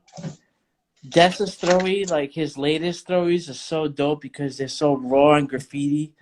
Slash's throwy is one of my favorite throwies. When I was painting with him and he busted out that fucking sharp H, I was like, damn, man, he just fucking like, cut the wall open with that, you know. I remember that, you know. You know, everybody had their own. I mean, we all had, like, I guess you could say we all had a style that was like a crew, but like everybody had their own little style too. You know, Catch had a nice bubble. You know, Catch's throw, he was a little bit iconic with his little like flowy like H at the end. So if you could only pick one, which one would it be? I don't know. You could man. even include yourself too. What's that? You could include yourself too. You could pick your own shit. I mean, I really love my throwy, but I'm not gonna put myself out there. I do though. No, you know what it is? I could do my throw up with my eyes closed, and I'm not even joking, man. People that have bombed with me are like, "Yo, how did you do that without looking at the wall?" You know, because I'm looking right and left, man. I'm not trying to, you know, get arrested for this shit, you know. But I mean, Dessa's throwy is dope to me. I love Dessa's throw up. You know, I've known him since 1989, and I've seen it evolve. And like now, it's got so much fun. Like they're all like, each one is unique. They're all different, you know. And it's he gets it in, you know. He's definitely a relentless street bomber, bro. He does not need anyone to go with him. Yo, that's what I always said that too, man. Like, to me, one of the realest things that indicates a real deal writer is if you're down to go down for your crown alone. Like, you go out by yourself, because not a lot of people could do that. A lot of people, it's you know, it's great to go out with people. I'm not taking away from that, because it's always dope to have a lookout. You know what I mean? And it's always fun to be with somebody, but when you go out there just by yourself, right, that's a different thing, you know, because you're alone, man. You're like, there's no one looking out for you. There's no one holding you down. It's just you, and that changes the stakes a little bit, you know. So, yeah, I think that is one of the requirements of being like a long-term graffiti writer, like. You know, like, yeah, that's and Catch too. Catch doesn't get a lot of credit that he deserves. He's exactly. A motherfucker, this fucking bomber. And A1s too, man. A1s is another one. A1s.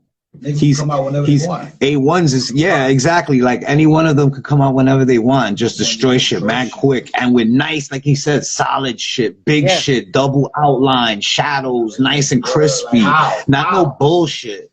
You know what I'm saying? Yep.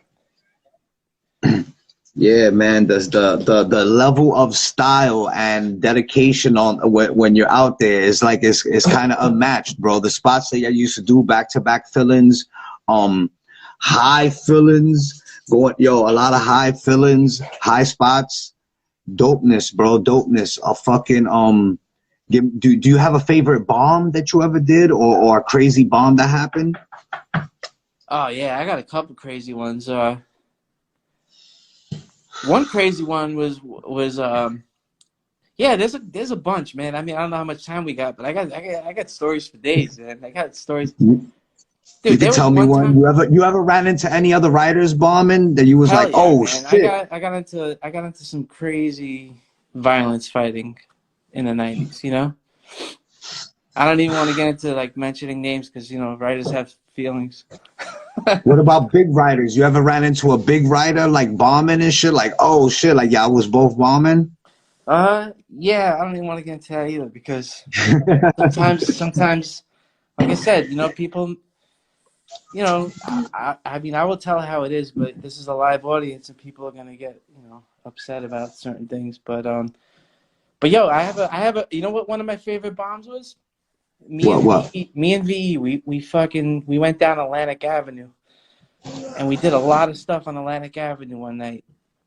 And one spot we did, it's funny because some of those pictures of all those pictures that are on Instagram now, like of him standing in front of his villains, those are from that bomb. And I took all those photos. You know, those are all my pictures that I shared with people, and they leaked out. But like, there was some dope spots that we did where, because Atlantic Avenue has some crazy drug areas, man. And there was like one spot by, it was like Atlantic and Logan, I think. You know, there was like a projects over there, and we were doing some spots, and like some little kid, man, like he was like half our age at least. You know, I was like 18 at the time or 17. He came up to us on a bike, and he's like, "Yo, put me up," and I was just like, I didn't say nothing, and V was just looking at me. I was like, should we just keep going? I was like, all right, fuck it. We just finished our shit. And he was just like sitting there on his little mini BMX. It was like a tiny fucking little mini fucking BMX bike. And he's like, let me get the can. So we gave him a can of paint and he caught a tag in between our fillings and he wrote Sin Dog. And he was like, yeah, he's like, yo, I'm gonna look out for the spot. I was like, all right, bet. He was like a look out for some drug spot down the block and shit. But yo, you'll see it in the pictures, man. It says Sin Dog in between our felons. And another time, I was with Dessa, V, and I think Ketch was there, and this kid Jur, that he wasn't really down with us, but he hung with us like a few times. He had a car, and we were like under the 2 and 3, and like we pulled up to some like intersection, and it was like ghost town back there. It was like zombies walking around and shit. And yo, this dude pulled up in front of us on a bike and just stopped. And he just saw like 5 white kids in a car and just thought, you know, he felt like, oh, we're in the wrong neighborhood. Like these kids are not supposed to be here. And yo, the homie pulled out his fucking a gun and just started shoot like right in front of our car and just started shooting in the air. Pop, pop, pop, pop, pop. And I remember Dessa was like, yo, we can paint here. There's no problems. Nobody's gonna fuck with us. Like as far as cops, you know. And I'm like, fuck the cops, man. I was like, we're gonna get shot. And then we just bombed. We just did a bunch of fillings and shit, you know. Shit. I mean, what else? There's a spot I did on the M line, on a rooftop where it was a bunch of air conditioning units. And I was just the next day I was supposed to get sentenced for some crazy shit. It was 1996. So I was facing a lot of time, and I thought like the next day I thought I was like getting cuffed up and going away. I was like, fuck that. You know, I was like, I'm going out by myself. I'm doing this rooftop. I did, I think, 14 fillings on these air conditioner roofs. I don't want to say where it was because then it's kind of like tying me to the location. You know what I mean? But I remember. it was in a few magazines and stuff, and I'm standing there and I look back. It was like 8 o'clock at night. It was kind of like just at the end of rush hour. I look back and I see on the station, I seen like a light, and I seen a cop, an undercover, with his gun drawn, and he's on the station, so he's nowhere near me because there was like a crazy fence with barbed wire between us.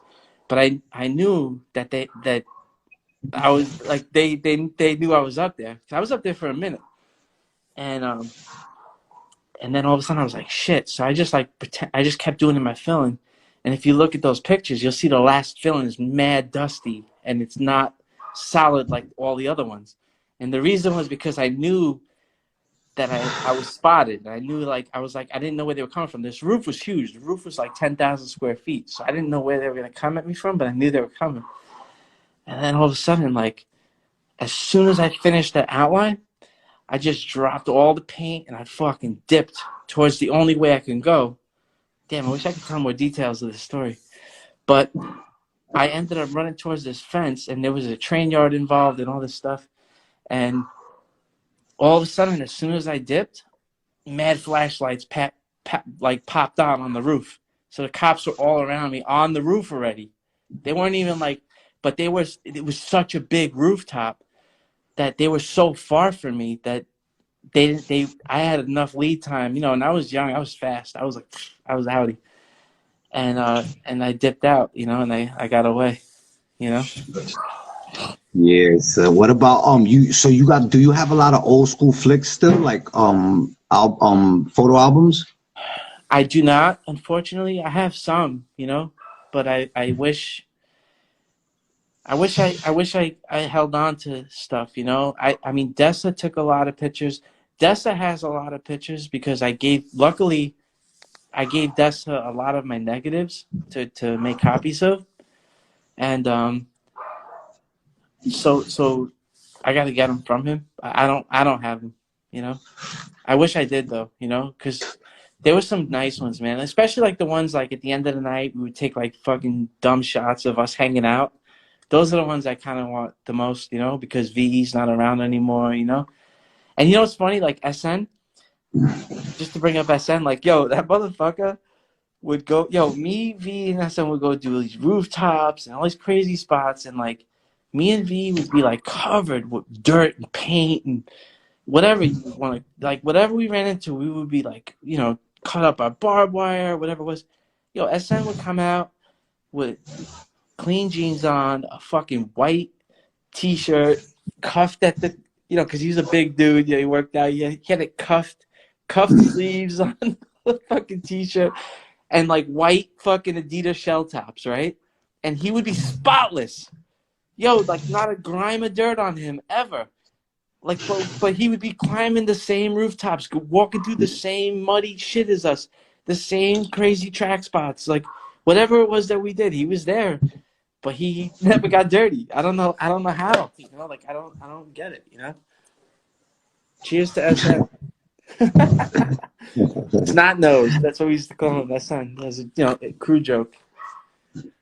Yo, so before we jump off or whatever, do you have any last words for the fans? Like, what are you up to now? Plug everything you're doing. Shit like that. I mean, I still, enjoy my nocturnal life, as I would like to say. Because I don't want to say anything that's going to incriminate myself. I got a radar on my back because of some stuff, but I'm all good. But yeah, I'm doing my artwork, I'm doing my canvases and stuff like that, which I'm grateful for people, receptive and they like it.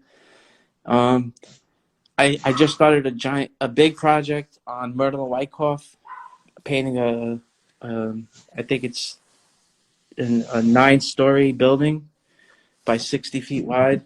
And it's just straight graffiti. It's no street art shit. It's just a Giz piece with a giant Giz throw up. One of my brushstroke thingies, because I don't know. I just I feel fortunate. I got a lot of different projects going on. I don't do anything other than make a living off of my art right now. So I'm grateful for that. Like, I don't have a day job. And, you know, I'm truly grateful, and I feel blessed for that, you know, because Yeah, that's dope, I man. never would have thought in my entire life that I would have been making money off of or living, you know. I'm not doing that great, you know, but like I'm not like balling it, but exactly. But that's the fruition of the work that you put in and the creativity that you know, the time that you took to be so creative with everything that you did. So, you know, it paid off, and that's blessings, you know what I'm saying? And we salute you for everything that you've done for the Graff culture. And, you know, you're a legend. Your name is cemented. And, you know, FTR crew, MTA crew, everyone that y'all mentioned, all the fallen soldiers, rest in peace. We just wanted to show you love, and we thank you for sharing your story with us. You know what I'm saying? We salute everything you do, and we support you 100%. You heard? thank You know, you. me and you always been a stand-up brother, and, you know, I know you since we were kids. Yeah, You know, I wish time. nothing continued success on you, my brother. Straight like that. I really, really, truly am grateful, and I appreciate that. You know, and I'm grateful for having me on here. Thank you, Giz, bro. Mad love, man. I'm gonna holla at you, bro, because I want to get you on a canvas, you know, for the Graff Champs collection and shit. So I'll holla at you. All right, sounds good. Yo, and if you could, yo, if you ever get in contact with Dessa, tell him to holla at me too. I'm trying to get him up here with Catch, you know. Yeah, that would be a good show.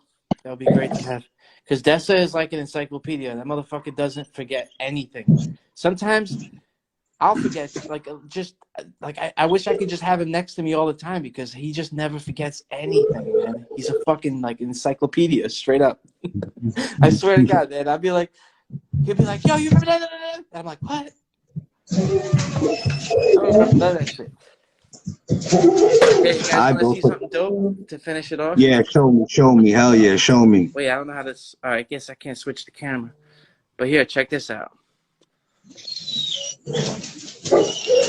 DJ Salute, bro. That's original DG right there. He took the fucking gate, bro. Dope. Had to. What was the location of the gate? It was in Greenpoint. Nice, bro. Wow. Yeah, Dessa helped me get it. Fire. Dressed up as construction workers and just took it. DG, yo, like I said, yo, thank you. That was Graff Champs episode 11. Giz, the whole FTR, Vena, Jerms, salute to all of y'all. Yo, in 2 weeks is the next show. Yo, Giz, salute. We love you. You know, stay tuned. Listen to the next shows we got lined up, bro. Queens, y'all represented hard, baby. All right, brother. Thank you.